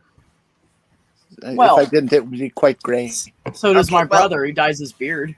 Similar to what Von Rick has suggested, I've been very tempted to sneak in when she's asleep and take Sloth Girl's hair to make a wig. She has this thick black hair that hangs all the way down to her butt. You know what I think you should do, Purple, is what I think you should do. I think the first step for you should be saving up money to buy a nice wig, like a $200 or $300 wig. And I think that you should shave your head off and wear that wig for a while and let your hair like come back. Because I'm telling you, your hair will come in thicker every time you shave it. That's why guys fight with facial hair so much. Because they shave it and then it comes back in, and then they shave it and then it comes back, and it keeps trying to come in more because they're shaving it. It's actually a losing battle. You're never going to win that battle. You're going to have to shave more and more and more until you get to that point where you got to shave twice a day for the rest of your life. Yeah, well, that's why I, for many years, just felt that shaving was a futile exercise, and I was stuck with the beard. I was just resigned to it. I didn't like it. Right. No, I get it. God, I wish I had one. My hair is really thick. Equally, I don't know that people really realize how long my hair is. Oh, God, Sam. I hate you so much. Yeah, well, mine's about the same length as yours, but only about like half as much of it. You froze on my end, Sam. How long is your hair? I would love to be able to touch your hair, Sam, but it looks like you have this really thick hair with lots of body to it. It's just so gorgeous. Yeah. So I'll turn around again, V. Thank you. Oh, wow. Oh, that is some pretty ass hair. I feel like it doesn't show on camera at all how long my hair is. Don't turn around like that again, Sam. From that shot from behind, I'm kind of turned on. Don't do that. Yeah, it has ponytail. Caretaker said, so envious of your hair. Mine is about that long, but not as thick. Yeah, mine... Oh, well, thanks. Ben donated to the cause. Thank you, Ben. And if you can't come tonight, buddy, it's fine. It's fine. No big deal. I plan on doing another stream tomorrow for it. Lavender Lady said she is not doing her stream in the middle of the day because there's a team in town, the Nationals or whatever, are playing, and she's going to go watch it. So I think that I'm going to consume up some of her time in the middle of the day tomorrow and do this stream again. Diana's going to make going to attend a baseball game? Yeah, she said she's going to be at the said the Nationals. Tomorrow. That's a baseball game, right? Her. Yep. Yeah. She's been wanting to do that for a long time. It's one of the things she was saying, that she had been feeling just, so in pain and exhausted for so long that she didn't know if she'd ever be able to go to the ballpark again. Well, I'm glad she's doing it. Ox, quit hitting on Sam. Yeah, well, that's, it just shows how much of a difference the dialysis is doing for her. It said nice shoulders, Sam, with a wink. Oh, why, thank you. Hey, remember, I can't see the chat. You gotta share that. Ox said, I gave up shaving. I just trim it now and then. My beard is about half of Richard's and mostly gray. I was going to say that we should open this up to and ask me anything. Oh, yeah, that's a good idea. Why don't you guys that's totally a good idea. So you guys can ask any of us anything, and if someone doesn't want to reply, that doesn't want to play, that's fine, but Jenny and I will play at least. Fair. I will play with most things equally. Whether or not they answer a given question, but anything is open to be asked. It's just not necessarily open to be answered. I didn't know that was a thing. Thank you. If I can start E before kind of 24, 25, then my hair will probably stay this thick rather than having the whole male thing happen. Right. That's that is one thing that I've been good at. That even though I'm 57 now, don't really have the problem with the male baldness, at least not on my mother's side of the family, which seems to be where I get most of my genetics from. So, it's like, over the last 10 years, receded a little bit. My forehead's gotten a little taller. Right. But not to the point that anyone who, sees me on a regular basis would ever notice. So you were born in 67? No. When were you born? 64. 64. Okay. Yeah, so for me, it's only like if it's somebody who can't see me in 5 years, they might see there's a slight difference. Yeah, you're a year older than next to my oldest brother. The one that's gay. Yeah. Yeah. Oh. Yeah. Yep. See, I had a really weird moment the other day where my boyfriend is 5'2",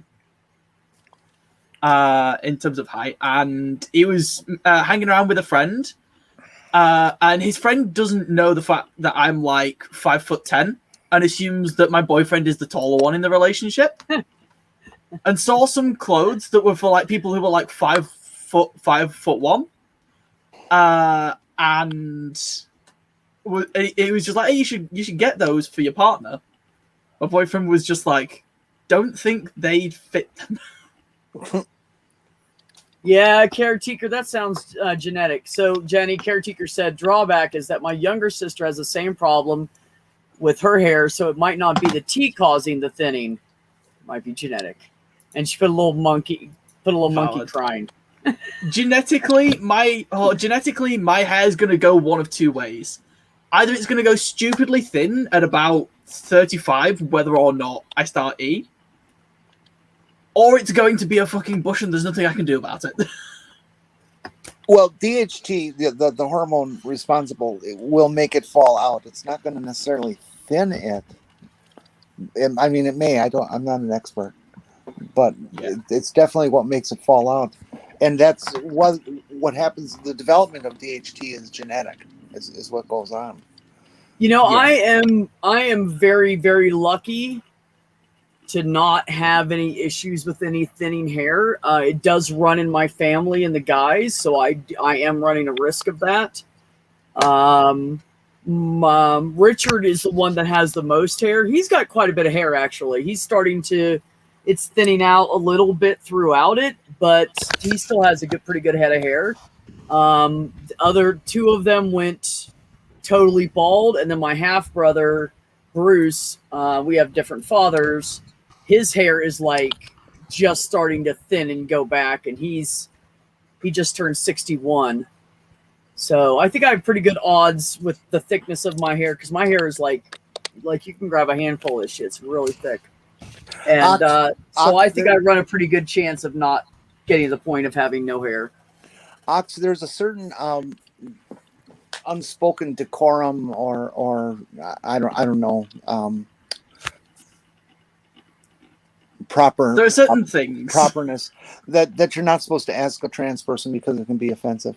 For me, I can't speak for the other person in this chat, but for me, you can ask me any of those questions that you're not supposed to ask a trans person. Thank you, Jenny. I'm glad there's two of us. I've been telling everybody that. I'm like, don't ask people they're more sensitive about it. It's more emotionally horrible for them, because some people are like that. I fought so long to get mentally to the point where I could go ahead and step forward and do this, because I spent my entire life fucking scared and afraid people were going to be disappointed in me and hate me, especially my family, really mostly just my family. But I've gotten to a point that I don't care. Fucking ask me anything. And I told people that the other night, so I'm glad there's two of us. So if anybody has any questions and you want to ask a fucking trans man, ask me. If you want to ask trans woman, ask fucking Jenny. Because I don't care. Nobody's going to offend me. I love myself. I'm good with myself. At this point, I've effectively memorized the phrase, if you've got any awkward questions about trans people, ask them to me. Well, I'm the same way, and that's, I know there are a lot of things that a lot of trans people would take offense by. I'm pretty hard to offend for the most part, so you've got to be pretty blatant that you're, trying to be insensitive about it. And it sounds like we've got a panel of people who give few shits. And with my longevity in the business, so to speak, I've heard everything. Right. Nobody's going to come up with an original question. Well, I've heard everything, but I haven't heard people ask a trans person. I've heard people making comments because they don't have the balls to walk up and ask it, which they really shouldn't anyways, because they're probably going to say it insultingly. But it's also setting an intent. And I have complete faith in everybody in chat that they're not here to hurt any of us. And so that has a lot to do with it. Secondly, you don't have bad hair. Even though we're doing some love, even though we're doing a live stream, it really is more of a private kind of thing, because this isn't going out to the entire planet. Okay, if you can, share this out. So that's my hair. which, it's not bad. This is like, at its perfect. This is like a few hours after I washed and conditioned it. So that's the best it ever gets. Right. Yeah, so you need a trim to get those split ends off. Yeah, the dead ends off the bottom. That's what I said. So, but yeah, if you had honestly, that trimmed up and professionally cut, I think it would look good. Yeah, this is Sloth Girls. Oh, wow. She's got some thick-ass hair. And that's when she hasn't washed it for like close to a week. That's the worst hers ever gets. Honestly, my hair needs so much care. It's so dry and has so many dead ends. Yeah. So it's because it's only relatively recently that I've looked into actual hair care products. Yeah. Ox said that's why I Google it, gives me a clue where not to step. Yeah. Thank you for that, Ox. Yeah, that's generally a decent thing to go with. Equally, I think for apparently for the four of us here, like, you don't need to worry. Just ask the thing. We will probably preface it with, don't ask most trans people this, but with us. Well, yeah, exactly. And I do have to say that, part of why it took me so long was because I couldn't get information because I didn't have anyone I could ask. And it's like I knew a lot of the things that I needed to know might be offensive if I didn't phrase it right. So I just didn't have anyone I could talk to about it for a long time. Yeah, well, that's why I'm trying to bridge that gap.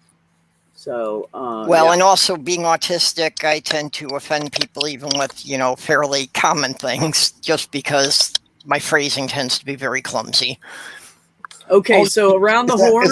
Is that like that time you asked me what I do with cucumbers when in the dark? Never mind. Shut up, you guys. Okay, so I'm going to do a round the horn question.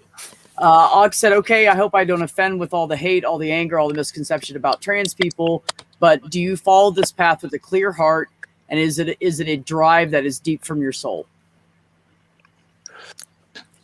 Yeah, well, for me, it's... Oh, go ahead, Jenny. I was just to say that's very well put. Go ahead. You started. Whoever wants to start. Just for me, it's like it's something I've only started the transition recently, but it's clearly something that goes way back to when I was a child. That it's just the way other people see me has never been the way I've seen myself. So it's really just about, getting my body, getting the outward projection, to conform better to the way I see myself. Right. Jenny, you go. The question kind of sounds like could you put the question back up? I'd like to. Well, the other thing, okay, so this is the whole thing because he added to it. Okay, I hope I don't offend you. Do you follow this path with a clear heart?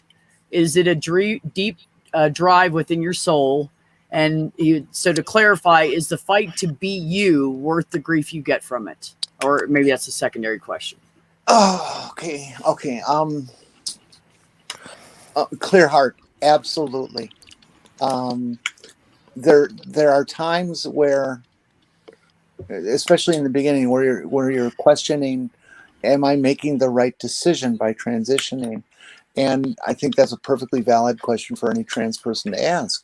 As a trans person that you're challenging some of the most basic premises of human existence, and that there's people who are okay with that, and there's lots of people who are not. And so you know that you're walking into a shitstorm, but after a while you realize that none of that matters. I don't care what people say and do. I have to do this because this is me. And it's. I know some trans people who, like, the amount of grief they get would not be worth it for them because of their mental health. And that's completely valid, but they still acknowledge that they're trans. And even with me just socially transitioning, I get a bunch of shit. Yes, I really wish I didn't, but I do. But it's 100% worth it, even just from this. The imposter syndrome sucks, and the cultural backlash is not fun, but it's worth it in the end. Well, Try this. Try this. I can remember in high school many, many times where I saw myself in the mirror, or I had reason to have my genitals in my eye field, that I just broke down and cried.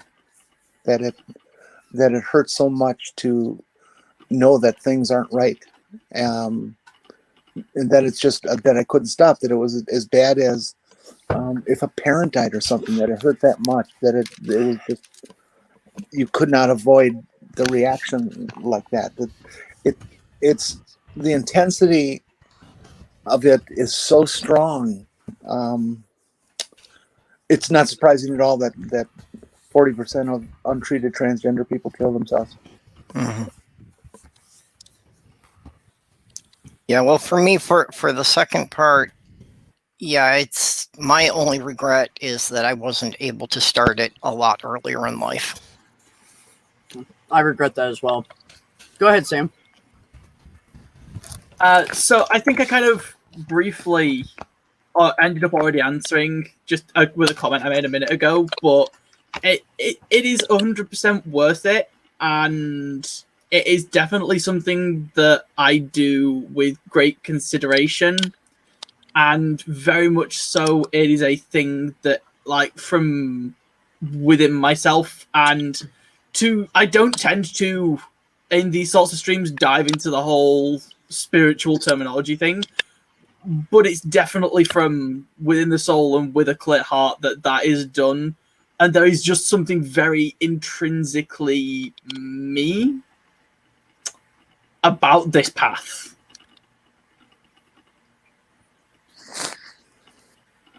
Okay. So, to better understand where I come from on it, picture someone calling you the opposite of what you feel like for all your life. Like gym class in school. And you get put with the girls and you feel awkward about it. You go in the girls' changing room to change. You feel awkward, like you're in the wrong room. And because I'm attracted to women, I always would face the lockers and try not to look at anybody out of respect. Wouldn't happen in a guy's locker room, I can tell you that. I wouldn't have fucking looked twice except for to say, damn, wish I had one of those, right? And the older I got, the more it cut me. When people would say ma'am or she. And so when someone says she now, or says my name, my new name with the more feminine version, or the feminine version, it cuts. But when people call me sir, or the girls at the office when they're on the phone with somebody wants to speak with me and they have to tell them that I'm on the phone, and they say, oh, he's on the phone right now, can you hold on a minute? And that's like somebody coming up to me every single time. This is how intense it is for me right now.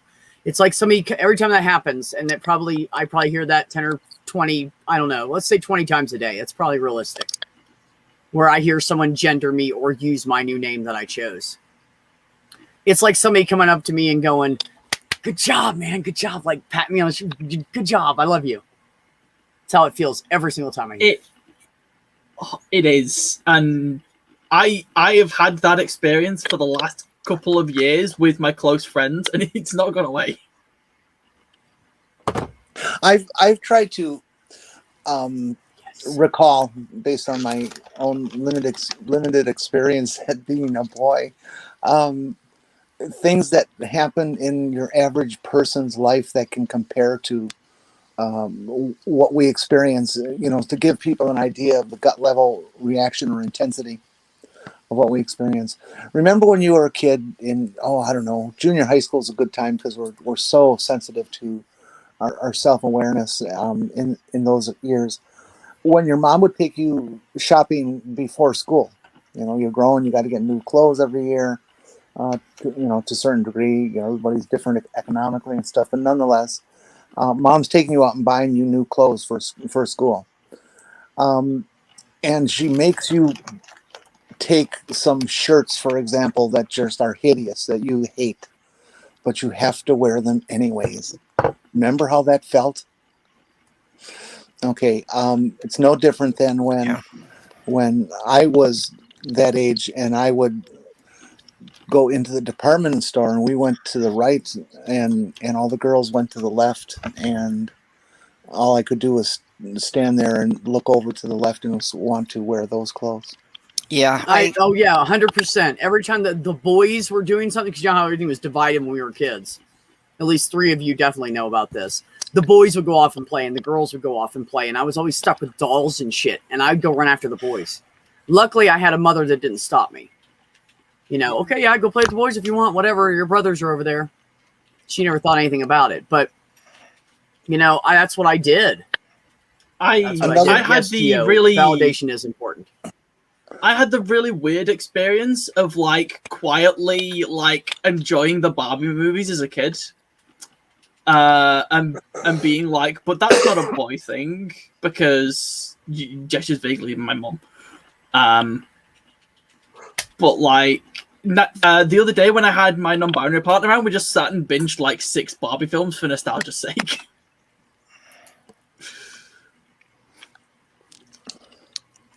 Another one is pronouns. Yeah. You know, when you're pre-transition and nobody knows, you cringe inside every time somebody calls you he or one of those inappropriate words. There's and something. Hold on, Sam. Jenny's not done. And if somebody ever were to happen to make a mistake, and she comes out of their mouth, even though you don't look like a she, or just for some reason it's a mistake, it's like, oh my god. But as you actually begin to transition, that first time that you're out in public and somebody just refers to you as she or her, or hey lady, or ma'am or miss, it is just elation beyond belief that you are just screaming hooray and crying with happiness in your heart, that it happens. And I think it's those kind of little things that once you've decided to transition, that when those begin to occur, it's when it really begins to solidify in your mind that yes, this is what and who I am because of how I feel when the world deals with me on this level. Yeah. There's something I've worked out for me is a decent comparison for like gender dysphoria being misgendered. Is say it really only works for like neurodivergent people, specifically like autism and maybe ADHD. Is say you're sat in a class at like school or something, or you're somewhere with like uncomfortable chairs where the chairs are supposed to be comfortable enough, but for neurodivergent people they're really, really uncomfortable.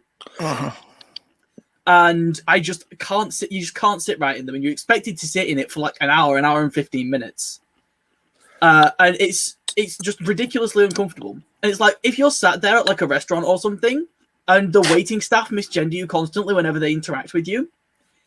It's an uncannily similar experience. Well, and that's the weird thing. It's like, you know, from the back, people had most of the time assumed I was a woman.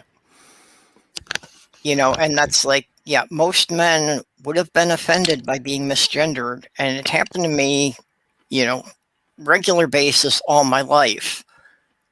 And at worst, I found it mildly humorous. A lot of times I found it flattering.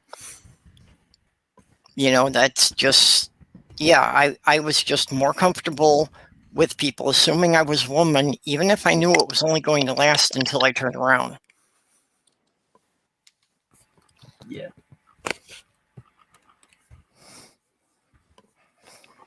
Every time I start a new job, you know, you always get that, you do that new job, and then they're like, oh, we have shirts or uniforms or whatever that we hand out for you guys to wear. Cool. Well, what size you wear? I tell them. They bring up the girls section. I'm like, nah, man. What? not wearing that girly stuff. Look at that. No, dude. Just give me the unisex of the guys. Some of them have been like, okay. I always get such a look at. I'm standing in front of you in guys' clothes with big work boots on and a fucking goddamn baseball cap. What makes you think I want to wear some fucking pink girly cap sleeve, whatever, blah blah blah shirt? Oh, that I don't sounds even know. Even when I identified as lesbian, I could never understand why people would like. Are you fucking? Look at me. Are you fucking kidding me right now? You see, I don't know that people. Like, there's clues, people. There's clues. Is the person wearing lipstick? And I'm not talking about sexuality. I'm talking about just which gender they identify more with. What you're more likely to fucking figure out. Do they have lipstick on? No. Probably more butch. Do they have lipstick on? Yes. Probably more feminine. Do they have a purse? You know, there are plenty of things that people wear and the way they carry themselves. Watch how they walk. Do they walk more masculine or do they walk more feminine? People walk the way they feel on the inside. You can see it through body language. It's not fucking hard. Yeah, and that's one of the things that my fiance told me was that when I was fully relaxed, I carried myself like a woman. When I was stressed out, I walked very stiff and more like a man. You know, because it was having to act like a man was stressful for me. It increased my anxiety just that I had to present as male. Since I've come out as non-binary, several friends have noted that my posture has improved. It's weird. Not a great picture, but I'm going to try to show this. I have one or two other ones where I look girly. I'm wearing a dress there. Hold on. Oh, God. Put yourself on solo, B. You're really cute. I'm sorry. Put yourself on solo so we can see it larger. Okay. You're right. You're really kind of cute. I'm sorry. Well, it's because I look halfway between my brother and my sister. So if I wear clothes and do my hair to make my jaw look smaller, which when I had fluffy, puffy, permed hair, it did, I look a lot more feminine.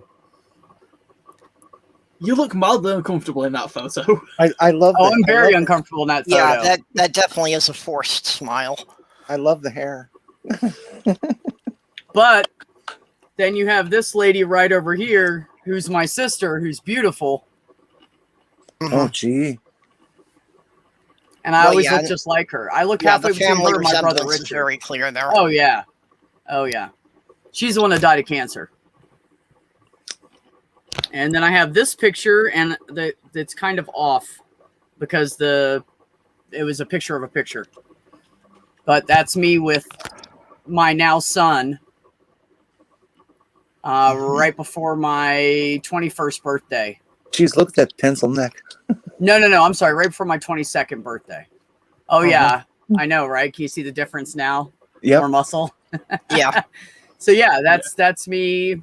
That's me with who was Ashley at that time and is now Tyler. Wasn't she a cutie? I had a beautiful little girl. And I think I have one more. Well, and I think that's so wonderful that the two of you have that relationship now and you can be mutually supporting each other. Well, he's one of the things that encouraged me to do this. He was a big factor for me. Because he said something like 2 years or a year and a half before he started, which was almost like 2.5 years ago. And then he was like, he didn't do anything for a long time. And then he said, "Hey, Mom, I'm going to get my boobs chopped off because they're giving me backaches." And I said, "Cool, do it, son. Do it, sweetheart." So then she came back later and said, "Hey, Mom, what? I'm going to start testosterone. I'm a guy now, like I'm supposed to be." Okay. All right, son. I love you. That's all there was to it. And then I said, you know what? My kid is brave. Same dress as in the other picture, a year later, and I had just chopped off my hair to join the army. Or no, it was not a year later. It was like 4 or 5 months later, but I'd already chopped off my hair. I was about to go to basic training. And so I cut my hair off. And this is one of the last, it's one of the last pictures I actually have of my mom before she passed away. There's only like 10 of them. But you want to talk about Italian. I don't know if that's, hold on. I don't know if the angle's bad or what. There you go. That's my mom over behind me there.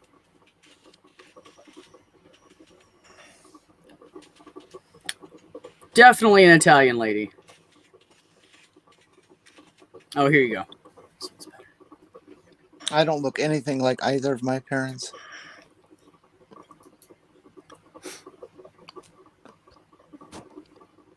God, I had the best mom. Fuck. Well, I've all my life had everybody in the family saying that I really look a lot like my mother's father. That it's pretty You clear can where I tell, got most of the caretaker? genetics from, and about the only difference they say between me and him at any given age is that I'm a lot taller. But that probably has to do with him not having very good nutrition as a child. Yeah. Honestly, I look a lot like my mom when my mom was a kid, when she was like 10, 12, 14, something like that. Yeah. Which is weird. It's just weird. Honestly, Caretaker's comment there about with the discomfort, you look like a guy, I relate to that as well, because like I took one look at a picture of my boyfriend in a dress because I'd always seen him wearing like fairly like butch clothes.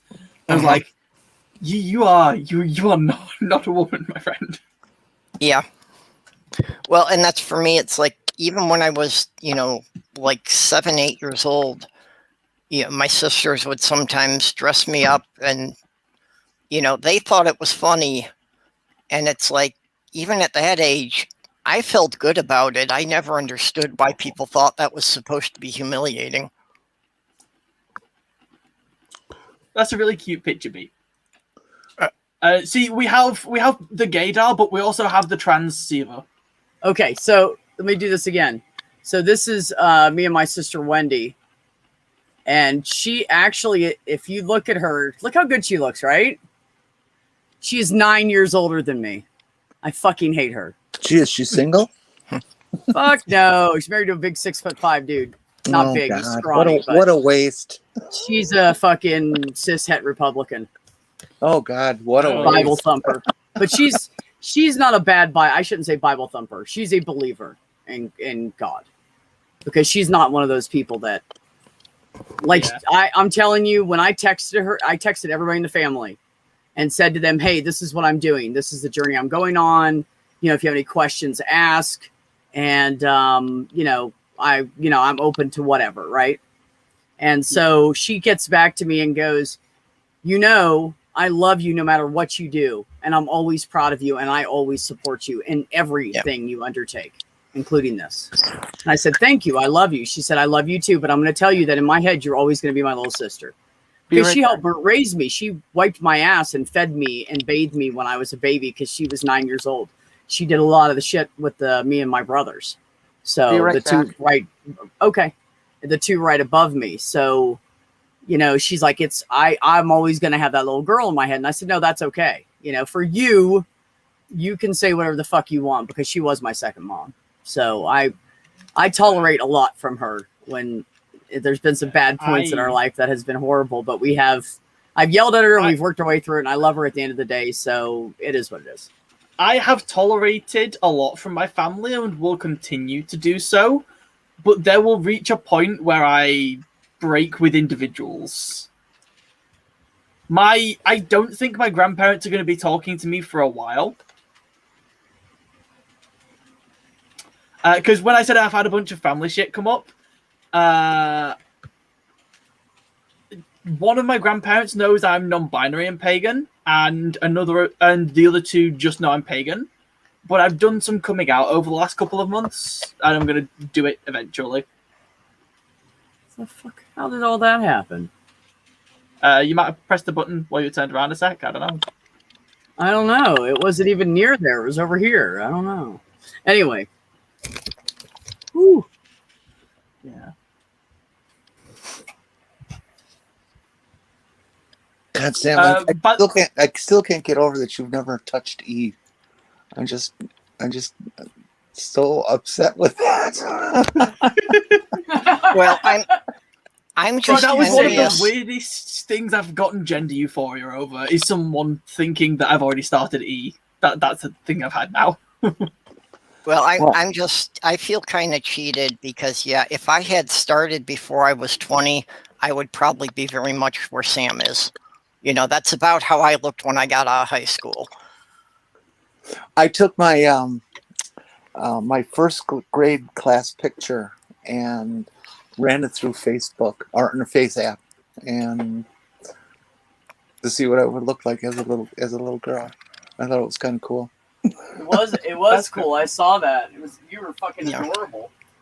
Well, and you know, Oh, that's right. I have it as an avatar here. I can share that. I wind up talking about the beard a lot, and that's really, for me, the facial hair is my biggest dysphoria. Well, You know, of course, and it's visible to the whole world. It's the same Yeah. way with me with my fucking boobs. I hate them. Well, and I really didn't have any facial hair until I was like 32. Huh. You know, it's like up until before I was 30, you know, if it was a special occasion, I would shave and it wouldn't be noticeable again for like close to 2 weeks. Oh, wow. So you have low testosterone levels anyways, huh, Perps? Yeah, well, even now when they tested it, it's like I'm just barely at the low end of what was considered a normal male. Huh. See, I'm at the point where it gets noticeable if I don't shave every other day, but that's lower than most people in my family, so I'll take that. Yeah, well, now I'm at the point that I shave in the morning, and by dinner time you can see the shadow. What is this word shaving? I don't understand. You don't take the hair off of your legs? Hair? I on cut legs? What? I cut my leg shaving the other day. That wasn't fun. Yeah. Yeah, I've mentioned have I've a lot of mentioned this problems before with the... that I went into the day before my bottom surgery, and I had normal hair pattern like any male person, and they made me shave every square centimeter of my body, and I've never had to touch a razor again. It's just That's pretty cool. You're lucky. it grew See, my pubes and my pits grew back, and nothing else. I feel like it's probably obvious from just the straps on this that this is a dress, but I'm really happy with this dress. With you sitting down, I couldn't be sure if it was a dress or just a tank top. Fair.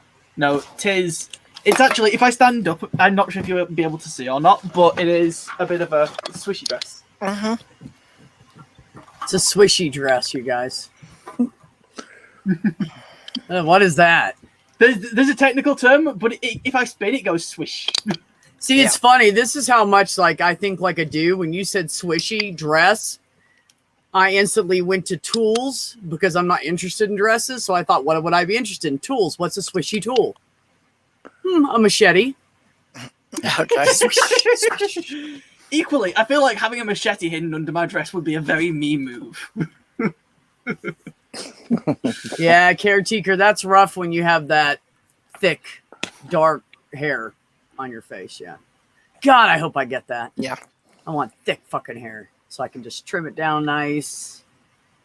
Yeah, well, that's I'm just starting the makeup, and for me, that's the main focus right now is just being able to do the foundation, that the shadow is not going to come through in the evening.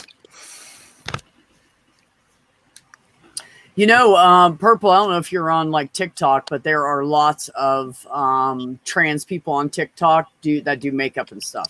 Yeah, well, there's lots of them on YouTube, so you might too. want to check that out. It's just, again, the problem is I don't You know even what? have the Deja vu. vocabulary. We've had this conversation before. Yeah. YouTube's actual lessons. TikTok is just show off. Yeah. I said the same exact thing, and you said the same.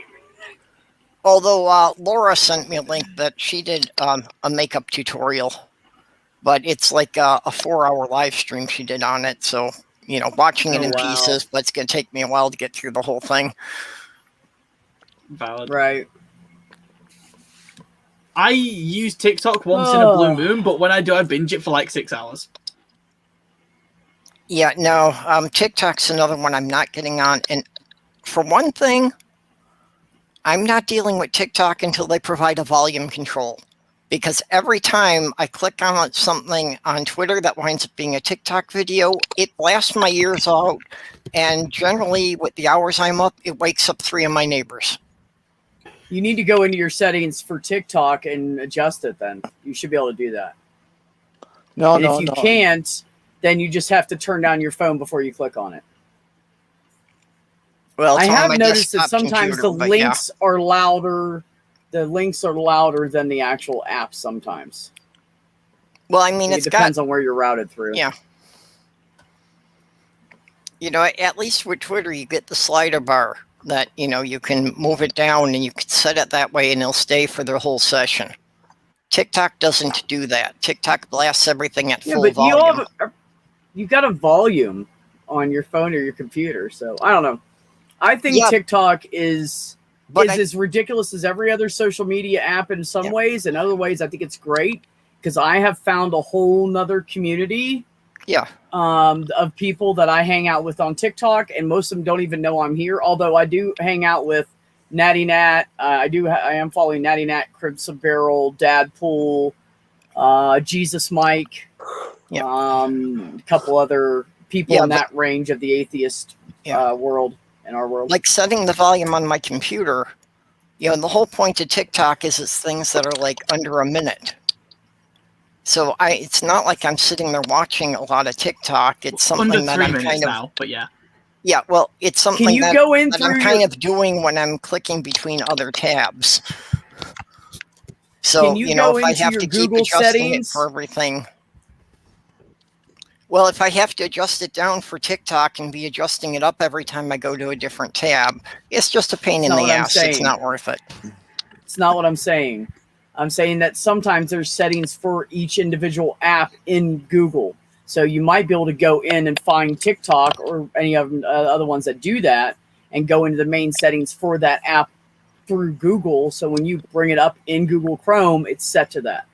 That's what I think you should look into. I think it's the only way to do it. Chrome had any settings for doing that. I don't know. I'm saying they might. I have no idea. I'm not good with computers that way. It's just a thought. Never claimed to be. Sam, see my picture there, or did you take off for a minute? Sam took off for a minute. Yeah, I think yeah. boy. I'm here now. I had tech issues. Yeah, and that's a very cute image of you. That picture of me it should be able to tell you why I'm so in love with your red hair, because I used to have red hair as a kid, and I miss it, and I wish I still had it. Yeah, see, this you can't tell very well in the lighting, but this is more of like a pinky color. Yeah, it is a little dark. But you have naturally like orangish red hair, right? No, Sam. No, my natural hair color is like a. Let me send you a picture of me from when I was like 12, B. Because you don't. Your lighting always makes it look like you're a redhead. From the first time I've seen you. It is that I have like an orangey light up there. It's frustrating. Oh, okay. Yeah, actually, Sam, yeah, I have remote control. I can change mine. I like those colors. I had always had the impression that you were a light ginger. No, my hair's brown. It's not as dark a brown as some of my other relatives, but you're definitely a brown.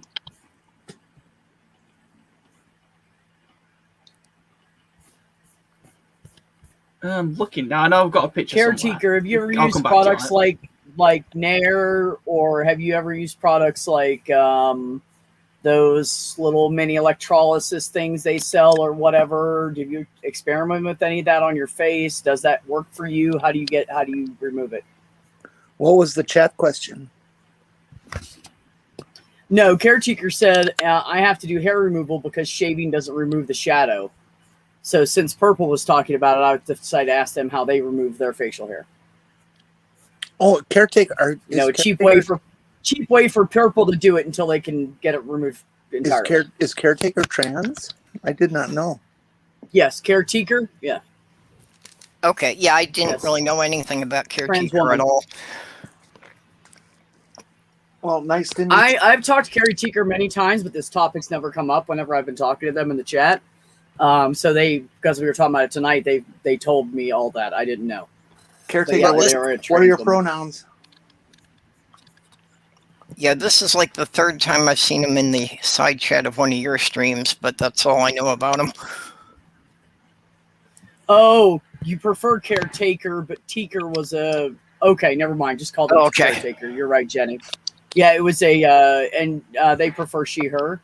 And that was a mistype on the name creation. So, thank you, caretaker. Unfortunately, with the internet, that can happen to you. Yeah. Look at MathPig.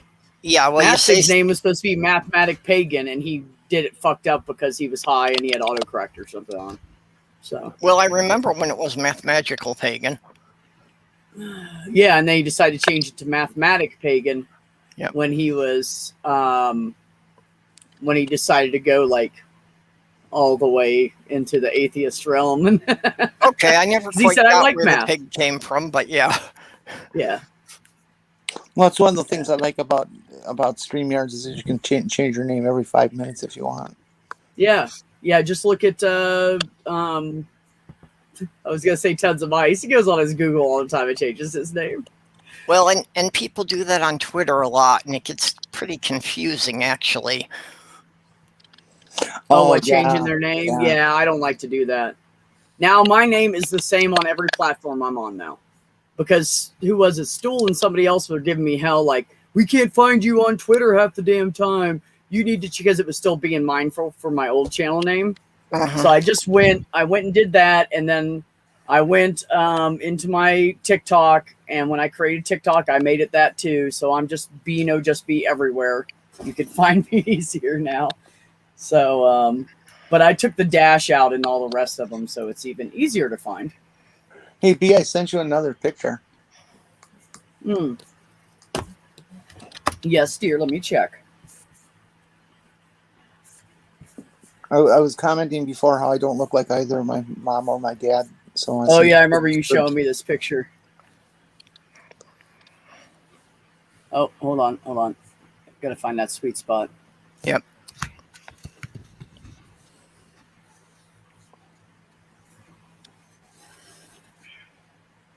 Yeah, no, you really don't look like your parents. Interesting, isn't it? I don't really look like a lot like either one of mine, because I'm just somewhere in the middle.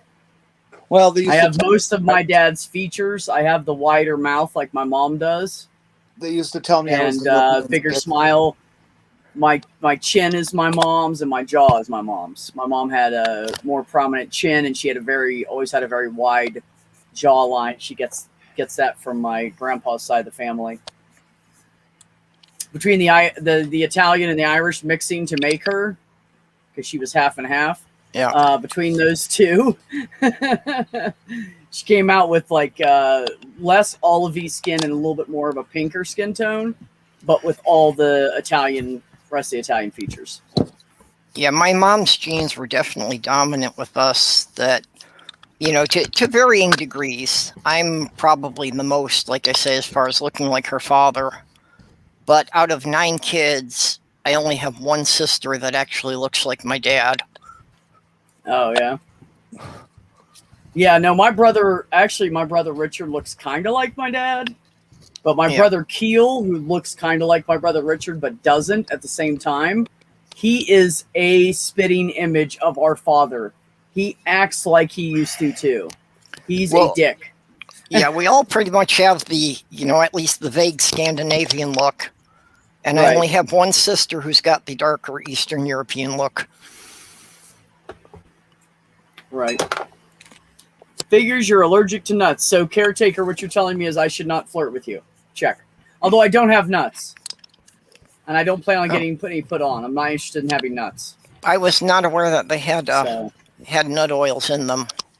I have tried a whole bunch of different foams and creams, and it's like, generally okay on body parts, but the facial skin is too sensitive for any of that. If I use any of that on my face, it winds up, I basically get, acid burns. Well, you could go in like every 3 weeks and get waxed.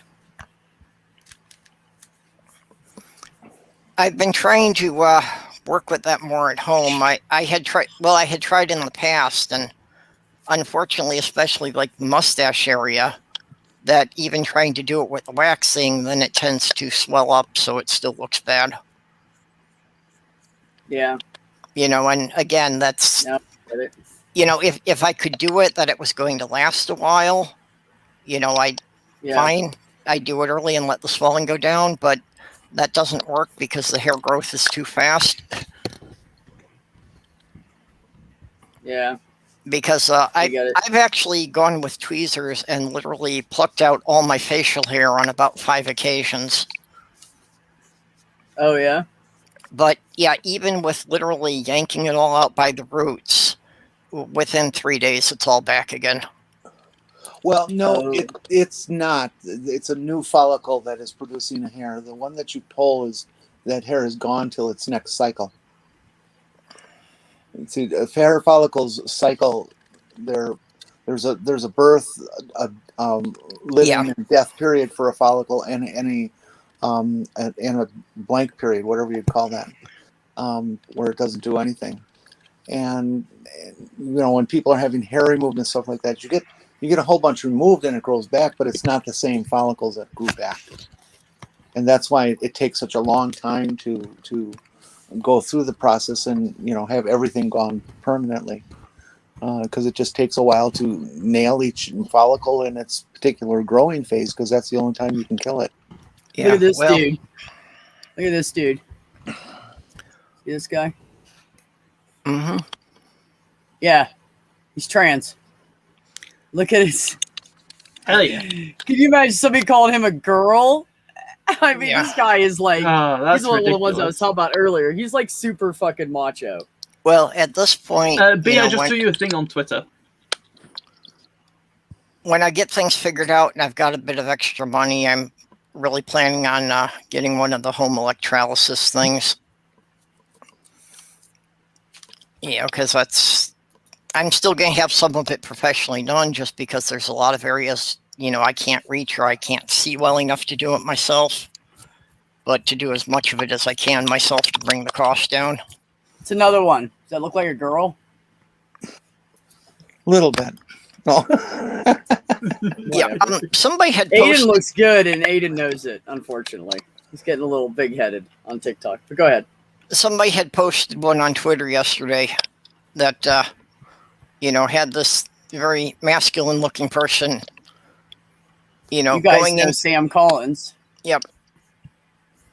Yeah, go ahead. Had this, masculine-looking person going into the woman's restroom because of the Tennessee bathroom bill. And 3 women in there freaking out, and him saying that, it's the law, I have to use this one. And while he's explaining this, then somebody else is coming out of the stall who looked more masculine than I ever have. And yeah, they're these women are like, shrieking and want the police sent in there, and these guys are telling them that, well, according to our birth certificates, this is where we're forced to be. Man, she looks so girly, doesn't she? Clearly. Yeah. That guy's in the UK, actually. It's pretty fucking cool. The new picture I put up for my avatar is me in my car shop days, when I was running my shop, and I didn't care how I looked. Wow, look at you. I think you kind of look cute like that, actually, just natural. Yeah. Do you look real close? You I don't see notice I'm anything wrong wearing with it. 2 pairs of glasses? Oh my God, you are. No, I did not see that the first time. You absolutely fucking are. It's hilarious. I don't know. I think it's quite a dignified picture. Well, it was actually that picture was actually professionally done. so that it could be my avatar picture in the magazine I was writing for at the time. Oh, okay.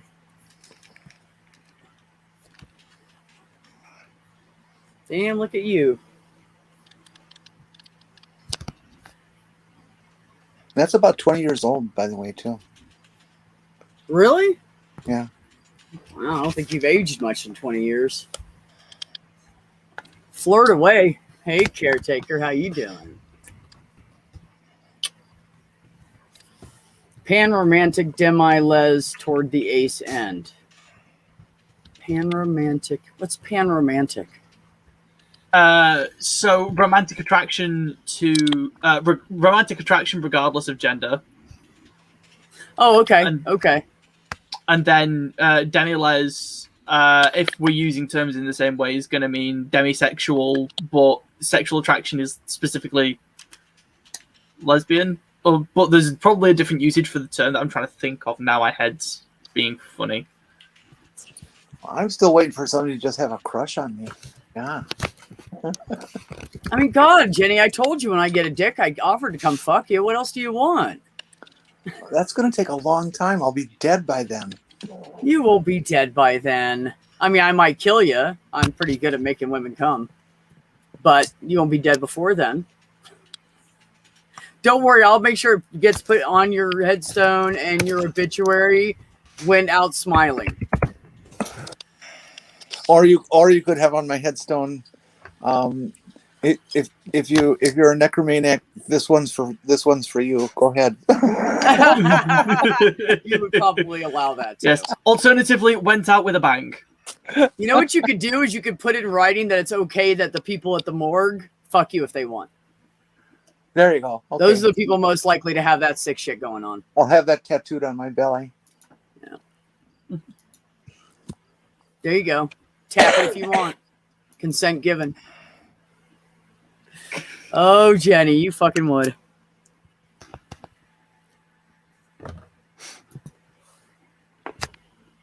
You fucking would.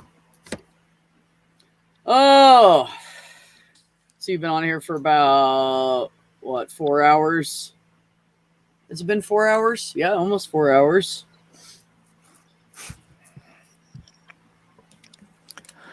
I'm trying to see if anybody else is doing anything that we should go. Oh, the Transatlantic call-in show is on. Damn it. We should totally go over there. Oh, by the way, Jenny, just in case you didn't hear me, I am doing another stream tomorrow.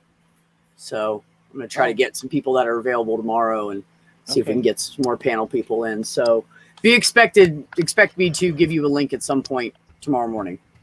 Ish. I don't like going over to the transatlantic call-in show. Why? Because I'm so jealous of Arden and Katie. Well, look how young they are, honey. Come on. I'm never going to look like Ben's going to fucking like beef up and grow a fucking beard. And I'm going to be totally jealous that he looks so young and so fucking handsome. You know, like that's just how it is. Demi-les is a demi capable of sexual attraction either way, but usually towards women. Only works when used by a woman, though, because it would be straight for a guy. Right. Okay. Yeah. All right. Yeah, so we are using those terms in similar ways then. Good. Yeah, so you were right, Sam. You said it correctly. Yeah. Okay, good. Just because while I'm typically fairly in the ace community, my head's been really out of it for several months and sometimes terms change. I get so confused with all oh, honey, let me tell you, like, I'll just start learning them, and all of a sudden somebody will come up with some 2 new ones that came out 6 months ago I never heard of before, and I'm like, what the fuck? I'm sorry, Jenny, go ahead. No, I was just saying all these categories. Just I get so confused. I'm still confused by a lot of the terminology. I can almost understand these disgusting, annoying turf type cis people who make the jokes out of, oh well, how many genders are there? No, there's only 2. Goddamn, well, I can understand. You get so confused about it. You just want to walk away and say, no, there's only 2 because that's all my brain can handle.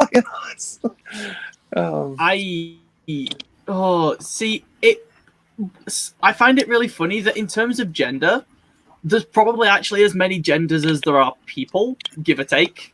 But we have categories that it's like, you know, these fit. Well, this they got category. a little. I feel like they got a little too detailed, you know, because they're trying to respect everybody. So they go, oh, wait a minute, this person is this and that. So now let's combine that. So that's this now. I think micro labels this and this, but only on Tuesdays. but only on Tuesday after a full moon. See, micro labels are useful, but I think people misuse them sometimes. Like, I have a bunch of micro labels that I could use and give you all of them, but I'm just going to tell you that I'm queer and non-binary because it's easier. Yeah, with you just saying that term, micro labels completely changes how I think about it. I've never heard that before. Well, and there are times where it's appropriate that, in certain groups, you want to get more specific. Yay, caretaker. So yeah, I am one of those people that has like a billion micro labels, but I'm only going to give you the 2 or 3 that are relevant. Yeah, well, that's same with me. That I can go down into a whole bunch of categories, but dealing with people who aren't part of the queer community, you really need to limit it to no more than 2 or 3. And even sometimes within the queer community, it's just simpler if we use shorthands a lot of the time. Yep. It's a bit like how I can explain my gender relatively in depth. Oh. Okay. But yeah, I had not been realizing the time that we're up to 6 o'clock here. Oh yeah. So maybe we should just wrap this up for tonight, and we'll pick it up again tomorrow afternoon. Perfect. So you guys keep an eye out for somewhere between somewhere around noonish Eastern to maybe 1 or 2 p.m. Eastern, and I will be shilling the link out. I'm going to make the same exact stream again. I have a couple other people looking in to see if they can do a couple of streams either later tonight or tomorrow to help out, and they're supposed to get back to me on Twitter so I can give them the link to the Ko-fi or whatever you call it. The current total, I haven't checked for a while here. The current total last time I looked at it was about 750. That's awesome. Okay. Good. Yep. So we're making progress on it. Yeah. So if anybody knows guys. George Soros, give him a call. Right. Yeah. I mean, hey, you guys are all in the atheist community. You guys not supposed to be getting checks from him at some point. I'm going to see if the doctors at work want to contribute. I figured he'd be aware that we're doing this, and he would just naturally come and help. The shills are starting now. Well, shit. I guess we should go then. Okay, so thank you for putting that up again, Ox. I appreciate you. So everybody, grab that link, take it with you, go shill it out if you can, please. Give it to somebody you know that's more famous. Ask them to tweet it out or something. That's what I'm going to do. I'm going to get Jim Hall to throw it out on Twitter for me. I haven't heard from him today, so he must be busy. And think up some good, juicy Ask Me Anything questions. Yep. Yeah. I shall definitely try and be around for the stream again tomorrow. Yeah, well, let's promote that tomorrow as the, Ask a Trans stream. So, put it out there on Twitter so that anyone who has questions they felt awkward about asking, it should attract a few more people to come into the audience. Yeah, cool. I can throw that out there. Sure. If they're not one of our regular crew, they have to make a $100 donation. No, our regular crew, just $5 or $10 each is fine. or if you got some cash, give it up. Or nothing. They're our regular. All right, so everybody, I don't know. We're gonna. Ox has got the PayPal link there in the YouTube. Yeah, so that way it's at the bottom of the stream. Thank you for that, Ox. So everybody that's in the chat and still here lingering, thank you so much for coming tonight and today or whatever fucking time it is. I really appreciate you. I don't know, Catnip. Ben's exhausted and has to do a big project thing tomorrow. So I don't know if we're going to be seeing Ben or not. I will definitely be streaming tomorrow in the middle of the day. Also look out for anybody that comes on in our community. I threw a few links out there, and they said they're checking to see when they could stream. If they stream, please share out the link and to their stream so we can get the word out there more. Everybody on the panel, you know, I love all three of you, and I appreciate your brains, and I love the honesty and the conversations we have. And for anybody that missed it earlier, I am going to start doing a couple of trans LGBT type streams where people can come in and discuss stuff with us, you know, straight people, whatever. Anybody's welcome. I just want respect given all the way around. Catnip is asking if Ben is going to be streaming later today. I already answered that, Purple. You missed it. I'm sorry. No, I don't think so. So everybody, please, please, please take care of yourselves. Take care of one another and have some peace.